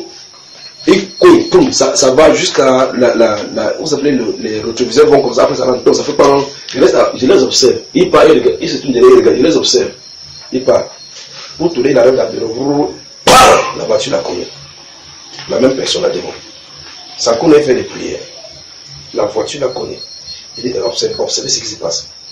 Alors un de ces jours, il fallait tuer quelqu'un ici, devant votre entrée, je roulais là, à l'entrée à Parisot. Je sortais de la prière du côté de ma café, je roulais à 120. On était la nuit. Moi, j'ai commencé à chanter les cantiques. Il y avait un camion qui était garé à ma droite de leur entrée. Je sais qu'il y a une entrée là-bas, je sais que quelqu'un peut sortir. Dans la nuit, je fais le jeu de phare d'abord. Pour que si quelqu'un est venu, je sais que la voiture est venue, il fait le jeu de phare. Il n'y a pas de réponse, donc c'est toujours dans l'essai, donc il n'y a personne. Je suis à 120. Il y a un camion qui bat cette entrée-là, donc il garde toujours avant l'entrée. Donc quand il vient, je ne vois pas nécessairement l'entrée. J'ai fait 4, il n'y a pas de réaction. 4, il n'y a pas de réaction. Il fait pim, parce que j'entends pas de il fait toujours pim, parce que j'entends pas comment.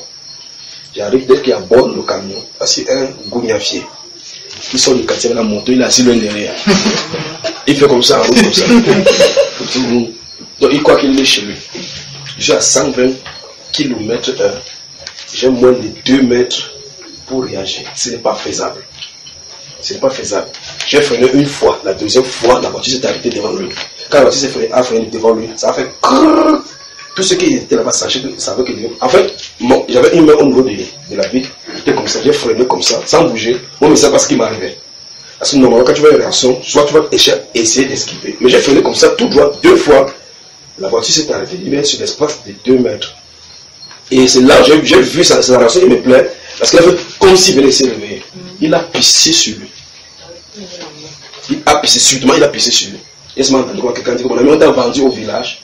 J'ai fait ça, je suis parti, je le sais là-bas. Je ne sais pas qui il est venu commencer. Je suis pas sorti, je ne peux pas aller. Je continue à chanter mon cantique, je suis parti. C'est quand je suis loin du côté de Total que je me dis, qu'est-ce qui s'est passé là-bas derrière. Si je passe mon temps à dire en justice, et celui-ci en justice, voici quelque chose qui peut m'arriver aussi que je parte en justice pour être jugé par quelqu'un d'autre. Donc, la Bible déclare donc supporter plutôt quelques injustes, afin qu'on fait quelque chose, parce que le Dieu juste va vous délivrer d'autres choses. D'accord?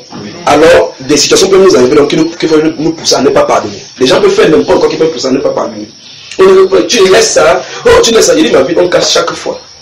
Quelqu'un casse, tu dis, ouais, tu t'es fait mal, il lui met surpris parce que c'est lui qui doit d'abord, doit payer. On casse chaque fois. Je n'ai jamais connu quelqu'un qui connaît quelque chose. Ou ouais, n'importe quoi sur la voiture, c'est eux qui connaissent. Tu restes, soit égal à la voiture, m'assois quelque part comme ça. Quelqu'un passe avec le, vous savez, une pointe. Il passe sur la voiture, il met sur la voiture, il garde la peinture en avançant. Tu le regardes comme ça, dit, qui a envoyé celui-ci, quel est son problème? Il te regarde, je le regarde, il partit. Allez en bas, vous regardez la voiture, vous allez voir qu'il a tracé, il trace. D'autres viennent dessiner le cœur là-bas fléchi, qu'on lui a déçu. Il m'informe qu'on l'a déçu, il dessine le cœur, et il met la fleur dedans, sur la voiture. Tu le regardes, tu dis, qu'est-ce qu'il va pas avec cette personne? Si vous voulez vous fâcher, Satan va vous produire dans le sujet de fâcherie. D'accord? Souvenez-vous, si vous voulez vous fâcher, il y aura des événements pour vous fâcher. Alors, la foi n'est pas extérieure, mais c'est à l'intérieur. Et pour que ça soit à l'intérieur, ça manifeste, il faut que les événements de l'extérieur viennent tester. Quand Satan fait n'importe quoi, il te regarde que tu es serein, tu ne fais pas ces réalisations, il va changer les tactiques pour changer autre chose. Mais quand il sait que, quand il dit à quelque chose, ça t'énerve, alors il y a un filet où il va t'énerver chaque fois. Il peut créer des événements tout autour de toi pour t'énerver. Donc, les circonstances changent ton atmosphère comme il veut. Il le change comme il veut. Parce que ta foi n'est pas focalisée sur l'invisible, mais sur les choses visibles. Donc, Satan sait, où s'il appuie, tu vas te fâcher.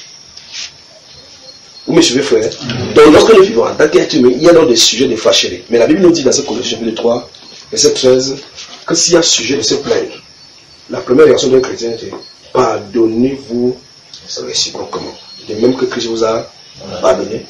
Vous avez vu ça? On dit de même que Christ vous a pardonné. Vous devez méditer là-dessus. Comment on dit pardonnez-vous réciproquement? Il dit de même que Christ vous a pardonné. Il dit la façon dont on va se pardonner, c'est la façon de Christ. Comment Christ nous a pardonné, frère? Je vais vous m'expliquer. Comment?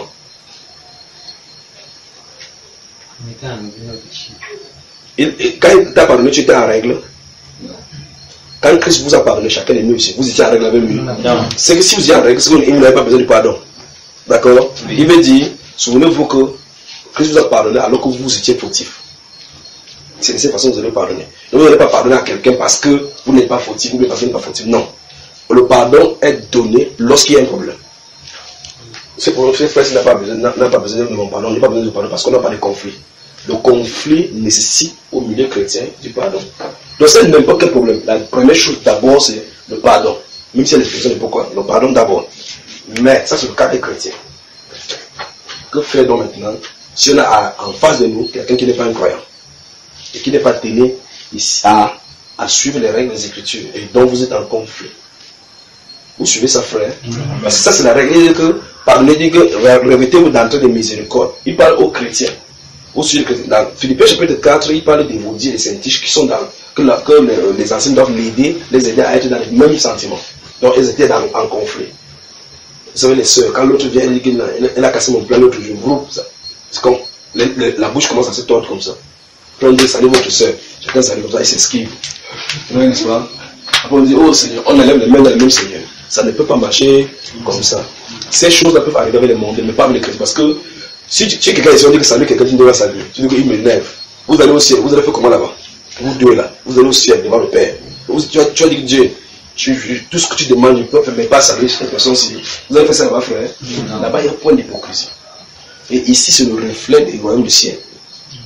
Le fonctionnement de l'église, la façon dont nous allons vivre, c'est la façon reflétée du ciel. D'accord? Amen. On avance. Alors, supposons maintenant que quelqu'un te fait quelque chose. Alors, je pose la question distinctement. Et il ne pointe pour personne.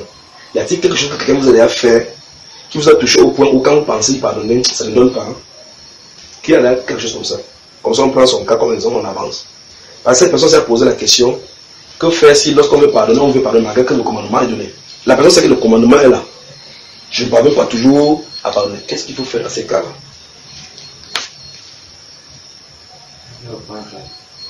Oui. Dans ce cas-là, non, c'est pas ce qu'il faut. C'est la deuxième question qu'il dit. Il dit qui est ici, qui a un problème, qui a du mal à pardonner. Pourquoi on voit? Tu pardonnes tout. Moi, frère. Oui. Bon, je vais prendre l'exemple avec quand j'étais à Bafoussam chez ma belle, mon frère m'avait hébergé quand j'ai perdu mon père. Bon. Dans la maison, on me maltraitait en fait. Bon, je partais à l'école sans manger. Bienvenue dans mon école, d'accord? On continue. Et tout ça. Bon, chaque fois on nous a demandé de demander pardon à tous ceux qui nous ont offensés. Oui. Donc, j'ai essayé de pardonner, mais une fois arrivé au village, en le voyant, ça revient fort. Oui. Bon, attends là-bas, voici pourquoi on a parlé des échantillons comme ça. Viens frère, viens te tenir à côté de moi. On est dans la même école, on est passé par la même école.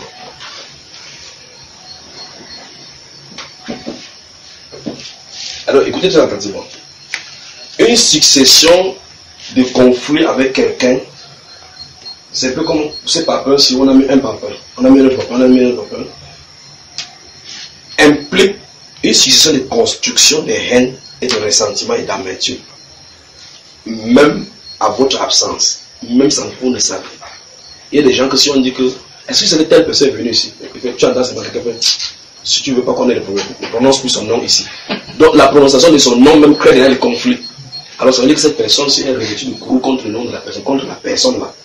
Vous savez, n'est-ce pas? Alors, donc quand tu l'as vu au village, peut-être c'était à une deux, à une cérémonie, à un fait, et quand tu vois cette personne là, tu vas sentir que quelque chose n'allait pas. Donc explique-nous donc comment tu as fait pour pardonner la première fois. Tu pardonnais comment? Qu'est-ce que tu as fait par pardonner? Comment tu as fait? Bon, on va dire. J'essayais d'oublier. Vous voulez prendre la place de Dieu, pas vrai frère? Donc voilà l'erreur qu'il ne faut pas faire. Attendons. Je te dis qu'il faut prendre ça pour expliquer la question là. Et je crois que c'est la faute que beaucoup de personnes pensent qu'il faut que j'oublie. Non. Et vous voyez le serviteur de Dieu qui dit non, pardonne et oublie. Le pardon est de ton droit et de ton devoir aussi. Mais l'oubli, tu ne peux pas. Personne ne peut oublier. Personne ne peut oublier. Si vous pouvez oublier le péché ou le pardon de quelqu'un, c'est que vous allez oublier un jour la route de votre maison. C'est pour ça que Dieu a mis ça comme ça, que tu ne puisses pas oublier. Que tu ailles quelque part, tu regardes comme ça la route, tu finis de regarder. Tu sais que tu viens la nuit, tu vas encore regarder la même chose pour rentrer. Alors, Ces choses, c'est le marquage ici. Le marquage que tu fais, c'est propriété du marquage. Tu penses que tu dis, ok, pour ne pas me regarder, il y a un grand table assez carrefour. C'est pas vrai? Tu as marqué cela pour ne pas oublier. De telle sorte que quand tu pars, tu reviens, tu dis, ah, il y avait le grand table, c'est un point de repère. Tu avances. Si tu oubliais tes péchés, ou bien le pardon là, c'est que tu parles quelque chose en vous. Tu dis, j'étais, oh, tu peux plus rentrer. D'accord, frère? Donc Dieu merci pour le fait qu'on n'oublie pas. D'accord, frère? Amen. Donc, les gens confondent donc l'oubli et le pardon. Et les gens poussent certaines personnes à vouloir oublier.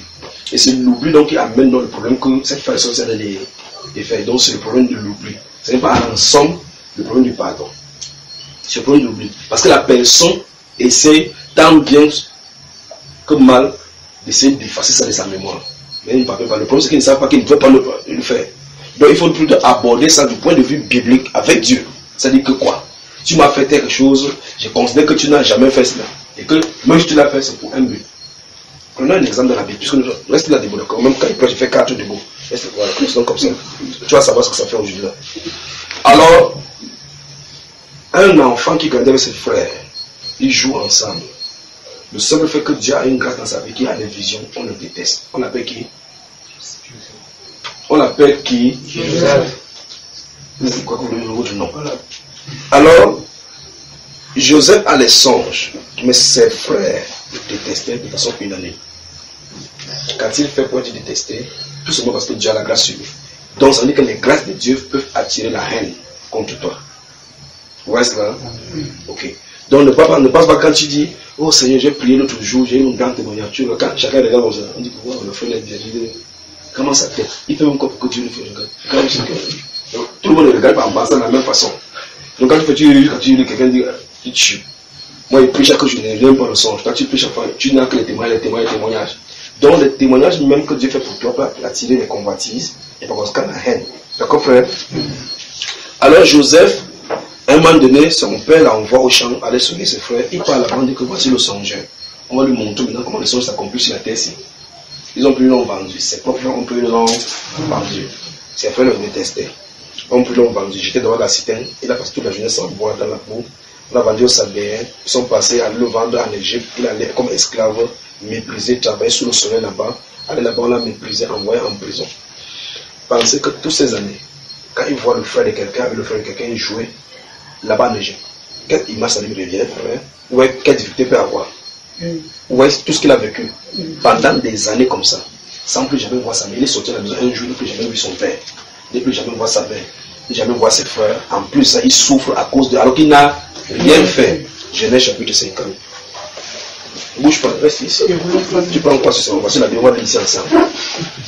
Genèse.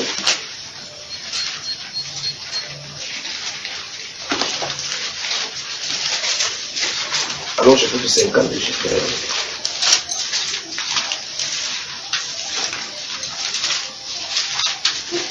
Donc, écoutez-moi dans l'enseignement. De façon sommaire, si vous ne parvenez pas à pardonner, vous devez pardonner. Si vous ne parvenez pas à pardonner, vous devez pardonner. Si vous pensez que vous ne pouvez pas pardonner, vous devez pardonner.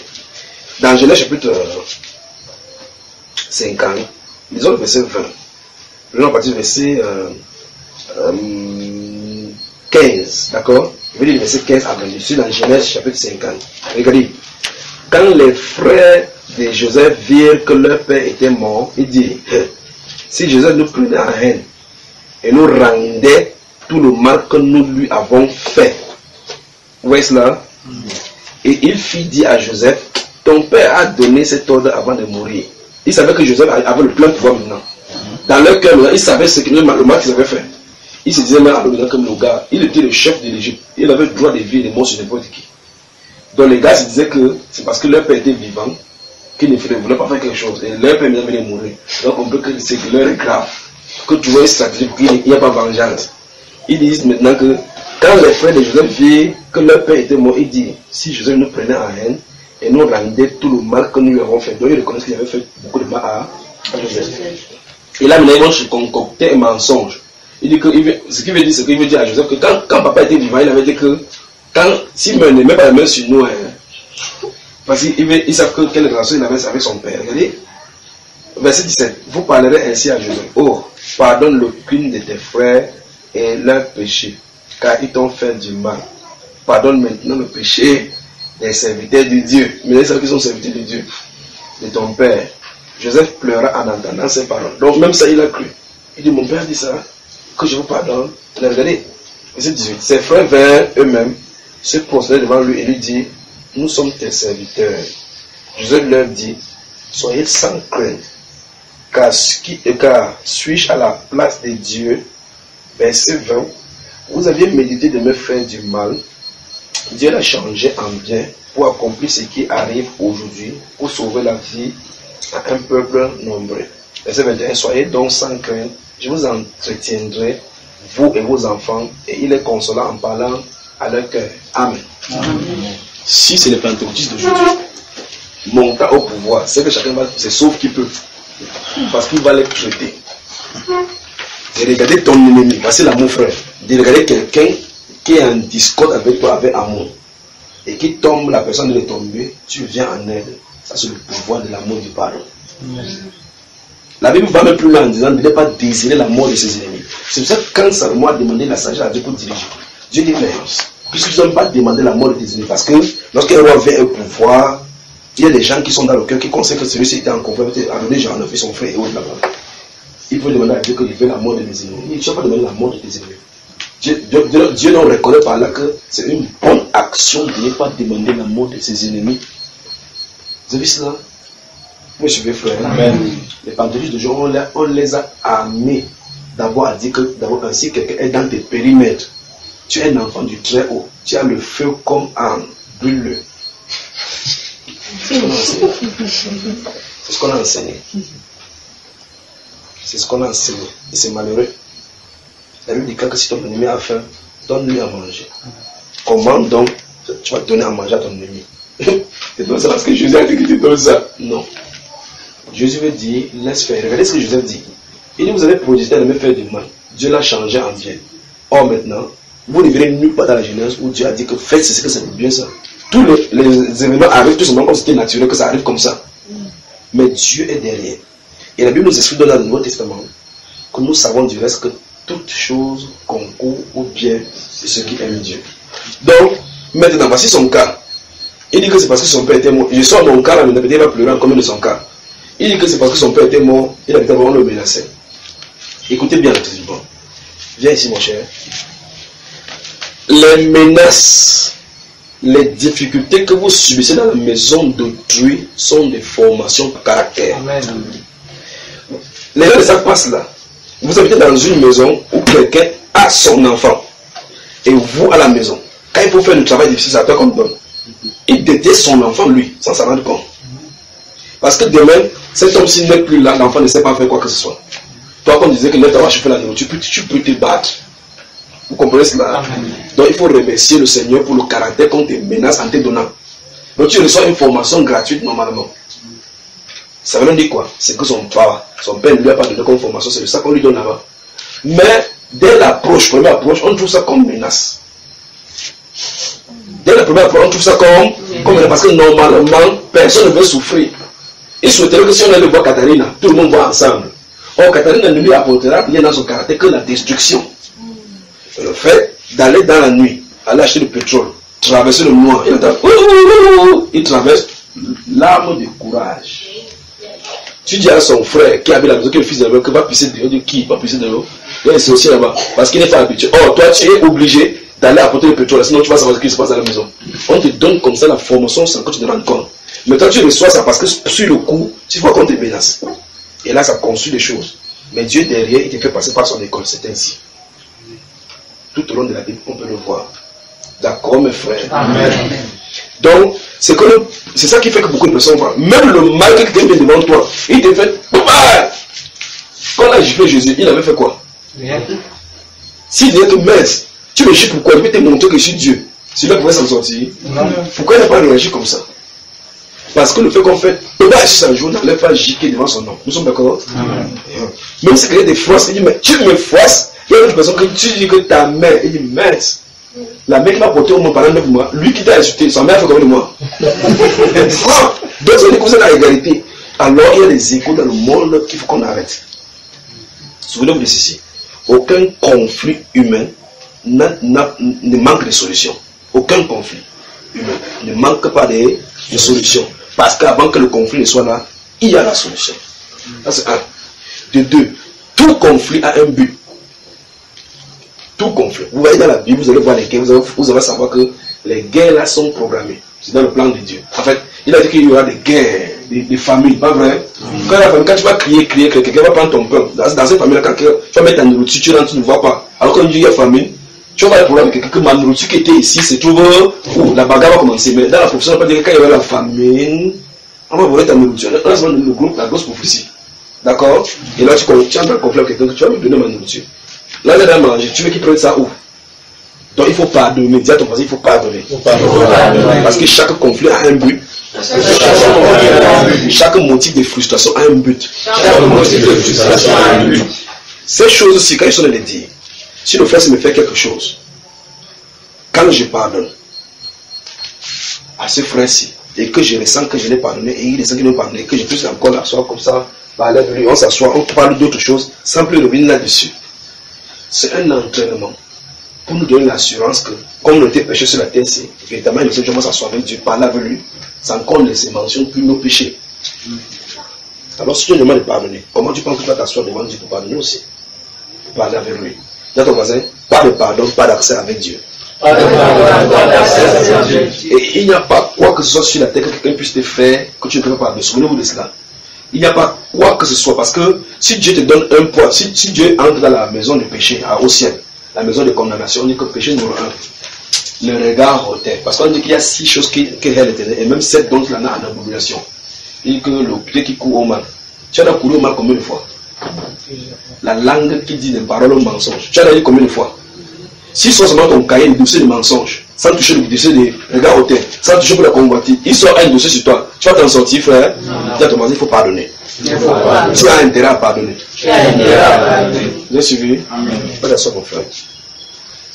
Donc la difficulté à pardonner vient du fait que, on ne saisit pas d'abord le pardon du Seigneur.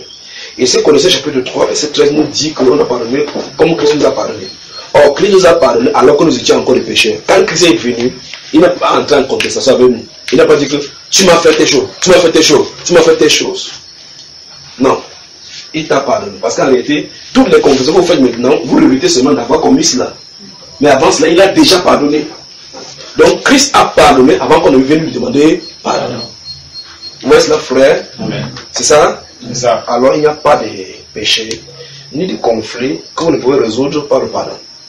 Souvenez-vous, vous pouvez pardonner, mais vous n'avez pas la propriété d'oublier. D'accord? Donc il faut donc demander au Seigneur que Dieu vous donne un cœur qui pardonne. D'accord, frère? Prenez l'exemple de David. Si vous lisez 1 Samuel chapitre 18, vous allez voir comment David va, Saül, le roi qui était en place, va chercher des occasions de chute au point de dire à ses conseillers, allez proposer à David de devenir gendre du roi. Il a dit, mon cher, vous pensez que c'est facile d'être gendre du roi comme ça? Vous ne connaissez pas le type qui est là-bas. Il lui a dit, donne-moi 100 prépuces pour donner, ne demande pas de donner, mais donne-moi 100 prépuces des Philistins. Vous voyez effectivement qu'ici, il savait que Dieu avait un David. Il cherchait des moyens pour le faire tomber. Il a envoyé dans le camp de l'ennemi. Ouais, je vais vous comprendre quelque chose. Dans l'intention, c'est que pour les prépuces, c'est ce qu'on appelle prépuces. Prépuces de Philistins, ça veut dire que c'est les hommes de guerre. Tu vas devoir le tuer pour couper son prépuce, frère. Et il est comme ça, sans. Qu'est-ce qu'il dit à David? Il dit, va mourir. C'est David est parti, il a apporté combien? 200. Il a apporté 200. Plus il cherchait à tuer David, plus il poussait dans le camp de l'ennemi, plus David recevait encore la formation pour être plus fort. Or, pourtant, dans sa pensée, il veut faire tuer David. Vous voyez effectivement comment l'intention de faire périr pousse la personne plutôt dans l'éducation et l'entraînement pour sa propre vie. Vous voyez? Alors maintenant, David, regardez la réaction de David. C'est pour ça que vous allez voir la réaction de tous ceux qui sont descendus de Dieu dans la Bible. David a plusieurs fois eu l'occasion de le tuer. Pas vrai, frère? L'a-t-il fait? Non. Si c'est lui qui avait l'occasion et que Saül voyait ça, il devait faire comment? Sans regretter, pas vrai? Il vient de se jouer dans une grotte. Dieu crée quelque chose. David descend, il coupe son vêtement. David déclare son frère abattu. Il a coupé le vêtement, pas le corps. Son cœur battu, qu'est-ce que tu as fait? Parce qu'il n'a pas le cœur de faire le mal. Quand il y a un conflit, c'est l'autre personne. Vous voyez cela, n'est-ce pas? Là, mon cœur battu. Après, il dit, où est le truc que tu stop? Pourquoi tu n'as pas protégé ton roi? Il a le de connaître. Pourquoi tu n'as pas protégé ton roi? Tu ne dois pas faire comme ça. On doit protéger le gars quand il ne dort pas. Il montre comment son vêtement, il dit son vêtement. La même personne se dit, David, c'est toi mon fils, que tes ennemis se périssent, hein? Que la personne qui voulait tuer David dit que même tes ennemis doivent prophétiser pour toi. Vous voyez cela? Alors David m'a tué. Ouais, excusez-moi, parce que mon cas, si on ferme un seul puits, on te ferme le seul puits pendant 20 ans. Oui. Désert. Oui. Comment tu peux exercer ce genre de pendant? Le puits d'eau, l'unique. Oui, que tu peux boire. On le ferme en plein désert. La Bible. Abraham avait chassé Agar, pas vrai? Là, on essaie de pardonner et pour ruminer toujours votre désastre. Ça remonte. La Bible déclare qu'il y a un temps pour toutes choses, n'est-ce pas? La personne qui fait le pendant 20 ans, il est éternel sur la terre. Non. Si Dieu l'enlève ou son souffle quitte, mais il est vieux, mais il ne peut plus exercer. Pourrait-il encore faire? Non. La Bible déclare que dans la délivrance, il ne s'agit pas de la puissance ni par la force, mais par l'Esprit de Dieu. Quand Adam a eu le conflit avec Sarah, Dieu a dit à Sarah dit que je ne veux plus abandonner avec cette femme-ci, chasse-la. Ça a dérangé Abraham. Abraham, Dieu était obligé de dire à Abraham que tu ferais écouter ce que Sarah dit. Quand on a chassé Agar, elle allait dans le désert. Dieu a ouvert ses yeux, elle a vu un puits d'eau pour boire avec l'enfant, n'est-ce pas? Je recommence encore. Toute tentative d'arrêt de votre destinée n'est qu'un stop de Dieu pour te préparer pour les différentes choses qui vont arriver plus tard. Je vais commencer ça. Il n'y a rien qui arrive au hasard. Rien. Quand on prenait le cas de Jésus, quand il est né, on a voulu le tuer, n'est-ce pas? En tuant les enfants. À un moment donné, l'ange entre en scène et dit va en Égypte. Quand il se trouve en Égypte, Joseph, Marie et Jésus, ils grandissent en Égypte. Les Égyptiens ont été avec le sauveur sans s'en rendre compte, pas vrai? N'est-ce pas? Le mort est arrivé. Les personnes qui voulaient tuer, merci beaucoup. Ah, mon aile semblable. Donc, Hérode qui a voulu tuer l'enfant Jésus. Entre Jésus et Hérode, qui est mort avant? Hérode. Il a réussi? Non. Il avait tout le pouvoir. Pas vrai? Il a sorti un décret pour chercher Jésus que pour tuer. Et beaucoup de personnes qui sont nées ces jours dans malencontreusement sont morts. Jésus lui n'est pas. Pourquoi? Parce qu'il y a un autre décret qui est écrit qu'il doit mourir plutôt à la croix, n'est-ce pas? La question c'est, depuis ces 20 ans-là, appelons ça puits d'eau. L'unique puits d'eau. Depuis la personne qui a ce puits d'eau qu'on a fermé, est-il mort? Donc, Dieu veut dire, laisse ce puits-là pour qu'on jambelise ça pour que les insectes meurent dedans.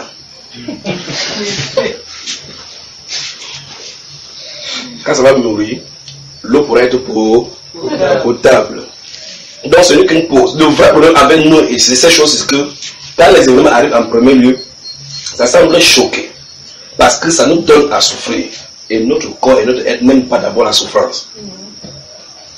Vous comprenez, n'est-ce pas? Parce que mon frère, il est militaire. Si tu entres comme il est militaire, si lui m'envoie au camp d'entraînement et que je dois suivre la formation de lui, là où il est là, c'est comme par là, il ne va plus faire ça. Il va me faire les gymnastiques. Et même s'il va faire ça au genre 4, il va faire 8. Si tu ne comprends pas ce principe-là, il faut qu'il t'inculque une notion pour que tu sois fort. Il dit c'est méchant. Il est méchant, mon instructeur est méchant. Il n'est pas méchant. Il te forme à être un armée. Parce que si l'ennemi te capture, demeure, c'est ce qu'ils vont te faire plus que ça. On te communique derrière le principe de la résistance. Est-ce que tu comprends? On vous dit de faire le marche commando 15 km en portant des charges sur le dos. On te dit pas, parce que quand vous êtes en guerre, si quelqu'un dit qu'il pose sa nourriture haut là-bas, tu ne vas pas dire que tonton, donne-moi ta nourriture. Tu dois avoir ta part. Donc si tu ne parles pas, si aux entraînements tu ne peux pas apporter, il n'y a pas de problème. Il y a des gars qui marchent comme ça là, ça perd, ils prennent le tabouquet, ils prennent le tabouquet, quand tu vas avec quelqu'un qui est en famine, tu vas demander à quelqu'un qui va te voir. Ou toujours de la même armée, tu es censé avoir ta nourriture dans ton. Et il ne te donne pas. C'est pas ce qu'on se comprend. Or, ces formations sont nécessaires pour toi, pour que tu puisses avoir le droit de suivre. Quand tu es dans un endroit perdu dans la forêt, que tu puisses suivre avec n'importe quel élément que tu as autour de toi. Mais dès le départ, quand tu es en conflit, tu dis non, il est méchant. Donc, beaucoup de personnes démissionnent, disent je ne veux pas. parce qu'il ne veut pas cette éducation-là. Mais quand quelqu'un sait ici, dans son cœur, que quelqu'un est passé dans cet entraînement-ci, il a traversé. Celui qui est devant moi, mon instructeur, veut mon bien. Tu te soumets tout simplement, parce que tu sais que ce ne sera pas permanent. L'instruction qu'il a fait, la formation qu'il a fait n'est pas permanente. Donc il ne doit pas faire ça chaque fois. Quand il va finir son époque, c'est pour une période bien déterminée. Après, on va sortir. Pas vrai? Quand tu sors, tu as acquis cela. Quand tu sors de cette période, tu as acquis la notion qu'on voulait que tu as acquis. Pas vrai? Le problème maintenant, c'est de là. Tu sais que quand on entre en fait le on a 4 mois d'information. Chez Dieu, il ne dit pas. Donc, tu n'as pas vécu 20 ans. Pour Moïse, il a fallu 40 ans. Pour l'autre, Sarah peut presque 50 ans. Pour qui encore? Pour l'autre, a fait 40 ans. Paralytique, là, dans Jean chapitre 5. 38 ans. Vous voyez? Cette opposition, chacun a son tour chez Dieu. Chacun a son tour chez Dieu. Chacun a son lot. Chacun a son lot. D'accord, frère? Imagine, Dieu montre à Moïse et ses parents lui ont dit que tu es le libérateur parce qu'il savait par révélation que c'était Moïse. Il reste dans les jours, il attend fatigué, aucune voix ne lui parle. Mais il ne sait pas que les circonstances peuvent parler aussi. Dieu parle par les circonstances. Dieu n'a pas nécessairement besoin de dire lève-toi, va au désert que je te parle. Non, il ne dit pas comme ça. Il crée un mouvement là-bas. Un juge fait là, toi à son frère, toi, merde, comment tu peux faire? C'est l'expression du juge là-bas, parce que un juge, c'est ceux qui entrent dans le conflit pour mettre la partie. Il a commencé à exprimer déjà ça sans avoir le corps. Vous voyez ça, il n'y a pas de Moïse là. Alors maintenant, quand il veut conseiller le juge, on lui pose la question. Est-ce le temps, enfin, il veut poser la question à mon langage, à mon disque, la Bible dit. La Bible déclare, il va expliquer l'histoire de Moïse pour que tu comprennes bien. La Bible déclare que Moïse est passé un jour, il lui fait à cœur, j'aime ces paroles-là, il lui fait à cœur de visiter ses frères. Donc c'est le jour où il fait à cœur de visiter ses frères qu'il y a un conflit dehors qu'il va résoudre. Parler des juges et la Bible. Il voit un Égyptien qui maltraitait ses frères, ça veut dire que merde, tu ne dois pas me maltraiter. Dieu lui donnait comme ça son cœur pour qu'il voit comment il a de voir son peuple devant de lui. Alors il voit comment un Égyptien le maltraiter, non, il a tué l'Égyptien là, que merde. Vous avez montré que Dieu va traiter les Égyptiens comme ça et libérer ce peuple-ci. Vous voyez cela, n'est-ce pas? Dans sa propre vie, dans la marche, Dieu nous montre déjà les prophéties, ce qui va arriver. Alors le lendemain encore, il est encore parti, il a vu là cette fois-ci. Écoutez bien, c'est un juif et un juif qui sont bagarrés. Hier c'était un Égyptien et un juif. Il a tué l'Égyptien. Donc Dieu, dans le conflit entre ses enfants et les enfants du monde, il va traiter les mondains. Mais pour les enfants de lui, c'est à la maison. On résout ça différemment. Il a dit, mes frères, vous êtes les frères, vous ne devez pas vous battre. Donc c'est un juge ici. Et il n'y a pas de loi écrite que le frère et le frère ne doivent pas se battre. Comment lui il sait ça? Comment? Parce que c'est un législateur. Il est né pour faire législateur. Alors il s'aventure, il dit que l'un parmi eux dit que tu as aussi même tué, comme tu as tué l'autre là-bas. Donc ça veut dire qu'une fois que c'est un juge par impatient et un juge partisan, il s'est tourné vers Moïse. En fait, la question que je vais te poser, c'est que est-ce le moment que je dois être juge sur nous?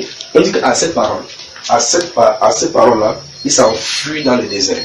Quelqu'un qui est un chef en Égypte, à cette parole, il y a quelqu'un qui est bagarré. Il dit des peurs, que des choses, comme on a dit que, est-ce que tu veux me tuer comme tu as tué ces Égyptiens hier? Donc il me dit que donc, la parole comme il a tué un Égyptien hier, par coup, partout. Mais c'est un fils du roi. Il n'a pas peur qu'on tue un paysan de l'Égypte. Donc c'est pas normal qu'il fuit à cause de cela. Vous voyez? Et là, il parle dans le désert. Voilà les circonstances que Dieu a créées pour l'envoyer dans le désert. Il parle dans le désert, il parle à Madian, il parle de temps de liberté. Alors ici, des choses dans ce passage son esprit. Moi-même avec dit que je suis libérateur. Les jeunes ne vont que crier là-bas. 1 an, ça passe. Il passe chaque jour. 2 ans. 3, 10 ans. 4 ans. Imagine donc comment il a dû être dans cette circonstance-là, ne voyant plus son peuple, vivant dans un pays étranger, avec les choses qu'on a déjà dit qu'ils sont le peuple de Dieu. Les choses qu'on a racontées sur Dieu, que Dieu a fait comme ça, Dieu a promis les choses, des promesses. Il prie rien. 10 ans, 20 ans, 30 ans, 31 ans, 2 ans, 3 ans, 4 ans. Un de ces jours, il sort maintenant, il entend Moïse. Donc les limites, en ce qui concerne notre vie spirituelle, c'est Dieu qui fixe les limites. Il donne les données, il paramètre les équations, il donne la solution. D'accord? Si tu es des dieux, les circonstances de la vie ne sont pas contrôlées par toi. Si tu es des dieux, les circonstances de ta vie, tu ne me manies plus rien. En fait, vous allez courir. Dieu dit, si vous avez couru avec un homme et te débattre, c'est avec le cheval que tu vas gagner. Alors si tu te bats avec le monde, ça ne te laisse pas. Tu vas te battre avec Dieu. Donc ça veut dire, il faut se dire que, allons-y. Prends tout au Seigneur. Comment j'avais ça? Oui, prends tout Seigneur. Oui, prends tout Seigneur. Oui, prends tout Seigneur. Là,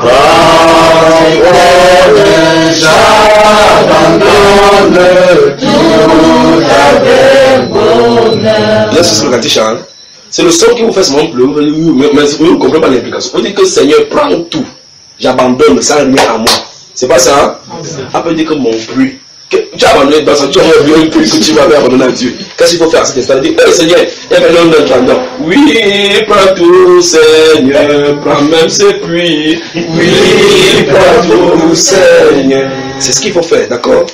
Souvenez-vous, si vous êtes chrétien, tout ce qui a à voir avec vous est chrétien. Tout. Je vais vous expliquer ça ici. Donc, il suffit que Isaac soit quelque part. Quelqu'un dit, je suis serviteur d'Isaac. À cet instant-là, il part quelque part où il n'y a pas de puits, il creuse, il y a le puits, parce qu'il est connecté à Isaac. Alors que d'autres personnes qui ne sont pas d'Isaac creusent, ils creusent son puits. Si tu creuses, l'eau ne sort pas. Tu creuses parce que tes doigts finissent.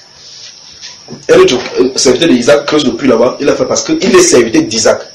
S'il quitte maintenant demain, il est serviteur d'Isaac, il part serviteur des frères Achille, il part encore creuser le puits, ça ne donne pas. Parce qu'il a quitté sur la connexion. Vous comprenez? Alors ça veut dire, tes conflits ne sont pas tiens, ce sont les conflits ordonnés par Dieu. Comme système de formation dans ta destinée. Ça ne doit pas faire crier la colère. Mais Hébreux chapitre 12.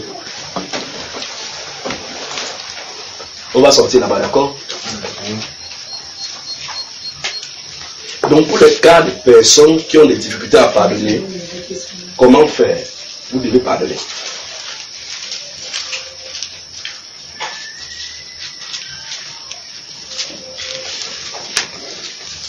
Donc si vous avez quelqu'un dans vos vies, vous ne veut pas parler, vous pouvez le voir. Vous ferez mieux d'aller rencontrer la personne.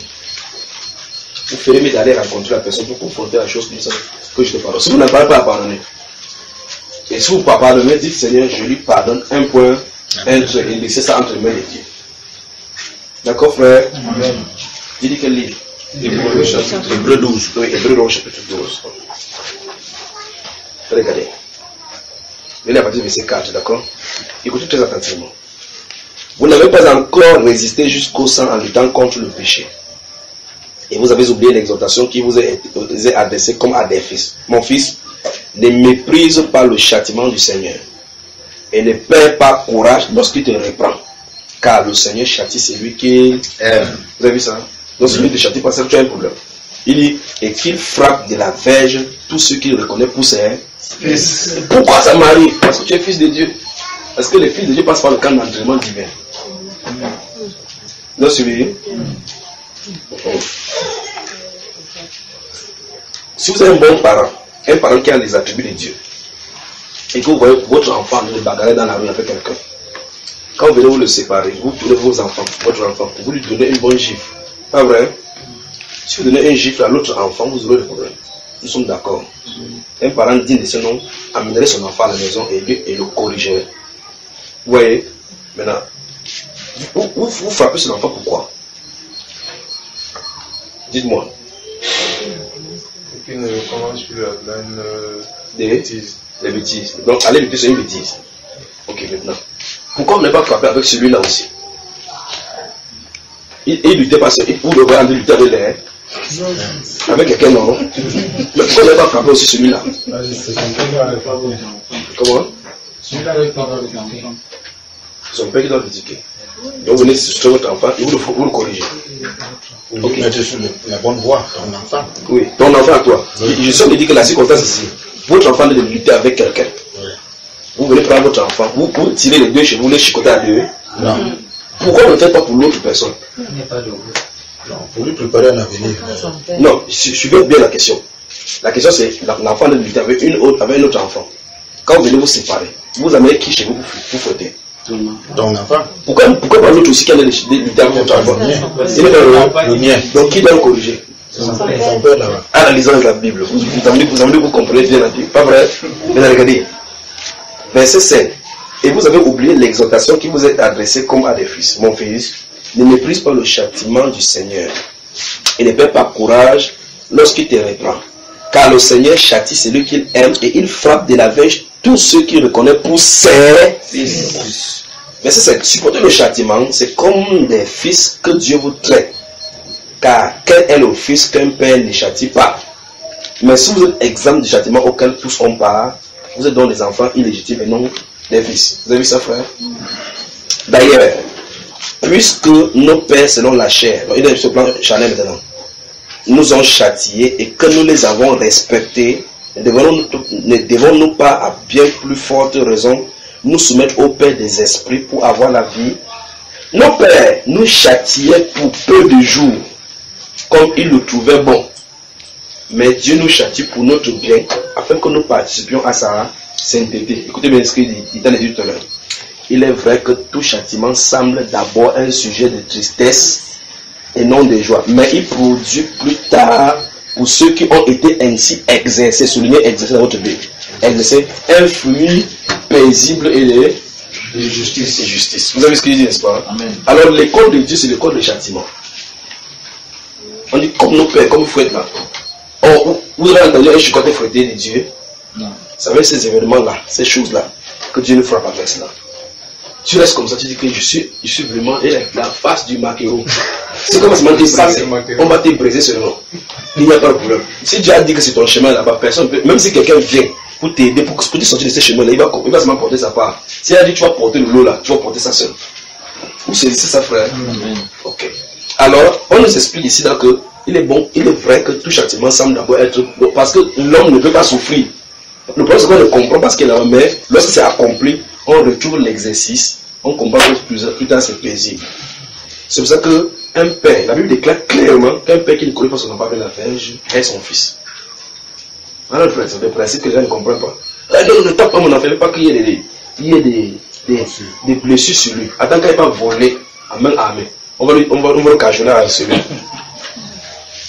Vous comprenez cela? Ou bien qu'on l'arrête avec le verdict populaire veut arrêter ça, on va mettre la roue sur lui, le caractère que la roue ne le touche pas. On verse l'essence, on le brûle un peu seulement. Tu vas savoir qu'il fallait le chicoter pour que l'esprit du mensonge là part rapidement. Vous comprenez? Mais le verset 11 dit ici qu'il est vrai que tout châtiment d'abord semble être négatif. Ça semble être parce qu'arrêter notre être n'aime pas qu'on nous châtie. Il y a des gens qui disent que j'aime les critiques, hein, tu dis vraiment, oui. C'est que tu appelles le pas bon. Il y a des multiples choses comme ça. Arrêtez même pas les critiques. Ici, il veut faire semblant d'humilité. Parce que normalement, chaque être humain aimerait qu'on l'apprécie. Vous savez qu'une femme, même si elle met la nourriture dans le sel, même si elle met le sel dans la nourriture, c'est amer. Tu fais d'abord lui dire que chérie, ta nourriture là, ça sent bon. Hein, pour qu'elle accepte le bon côté d'abord. Hein? Mais l'assiette, si tu as même acheté ça à combien? Mais tu as la même chose comme ça, au sel. Passe directement au sel, on va dire que donc, tout ce que je fais c'est dans la maison, si. Tu ne le connais pas. Même si on est comme ça, là. La prochaine fois, tu fais, mais ne pas demander de à boire. On va faire tout le monde un reflectement. Même les filles, regardez les filles dehors. Vous voyez une fille, elle est grasse comme ça. À 5 heures, elle se réveille, elle ne sait plus, elle ne pas courir. Elle veut courir pourquoi? Parce qu'il y a la cible de Marima qu'on a dit que c'est ça qui est bien. Alors qu'elle passe. Elle attend. Tu es belle, hein? Elle aime ça. Elle a prisonné sa dose. Une femme passe 1 mois, 2 mois, on ne le fait pas. Elle passe le temps dans le miroir. Elle dit qu'est-ce qu'elle met avec moi? Aucun homme ne le cible. Donc le fait qu'on ne le cible pas, c'est un problème. Parce que l'être humain aime qu'on l'apprécie. L'être humain comme l'apprécie. Voilà pourquoi les choses de temps, vous voyez comment on leur dit ce qu'il veut entendre. Monsieur le Président, tout va bien. Parce qu'il va entendre que tout va mal. Que c'est imaginer que ton problème c'est quoi? Amen. Amen. Bonsoir. Parlez-nous, d'accord? Amen. Que Dieu vous bénisse. Excellence, tout va bien. Que Dieu vous bénisse. Allez dans le défi là-bas. Que tu vas bénir ça là-bas, tu vas voir. N'est-ce pas, il ça va caler à l'hôtel. Qui descend là-bas, il va dire. Même ici, maintenant, personne n'a dit que lui, on voit les réseaux sociaux. Qui sont allés dire que tout va bien. Qui va toujours dire? Qui descend là, la rue, il va dire que nous voici dans la rue, là-bas. Que Dieu vous bénisse, d'accord? Souvenez-vous, quel qu'en soit ce qu'on vous a fait, quel qu'en soit quiconque vous a fait, vous avez intérêt à pardonner parce que vos destinées spirituelles sont liées au pardon. Et Jésus nous a pardonné une fois pour il a fini avec nous. Il ne viendra jamais nous juger sur quoi que ce soit. Nous devons seulement garder la course en marchant dans l'amour. Dieu a tant aimé le monde qu'il a donné. Le signe de donner son fils unique pour mourir pour nous alors que nous sommes des pécheurs montre que il a oublié le problème que nous avions ensemble. Continuons la route maintenant sur une voie nouvelle. D'accord, frère? Amen. Alors, quelque chose que quelqu'un t'a fait, tu peux pardonner et tu dois pardonner. Souviens-toi du Seigneur Jésus-Christ que c'est un poids de ton péché, d'un péché, non le quel péché, un seul des poids surpasse tout ce que quelqu'un peut t'avoir fait sur la terre. Parce que le prix de ça et la conséquence, c'est la mort.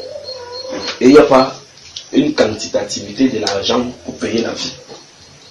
La vie doit être donnée par don venant de Dieu. Et il nous impose que la solution c'est pardonner. Amen. Amen. Que Dieu bénisse. Si mon frère me vole ma Bible une fois, il me demande pardon. C'est toi qui as dit que je je vais vais pardonner. c'était toi. Oui. Il vole la deuxième fois, Oui. il me demande pardon, je vais me pardonner. Même si comme ça 90 fois, tu vas pardonner. Si maintenant la prochaine fois, je me méfie dans les prends ma Bible, je garde mes choses, est-ce que c'est la bonne attitude? Tu es prudent, non? Quand tu dors chez toi, tu ne fermes pas la porte. Tu fermes la porte, non? Quelqu'un derrière venu chez vous voler. Pourquoi tu fermes alors?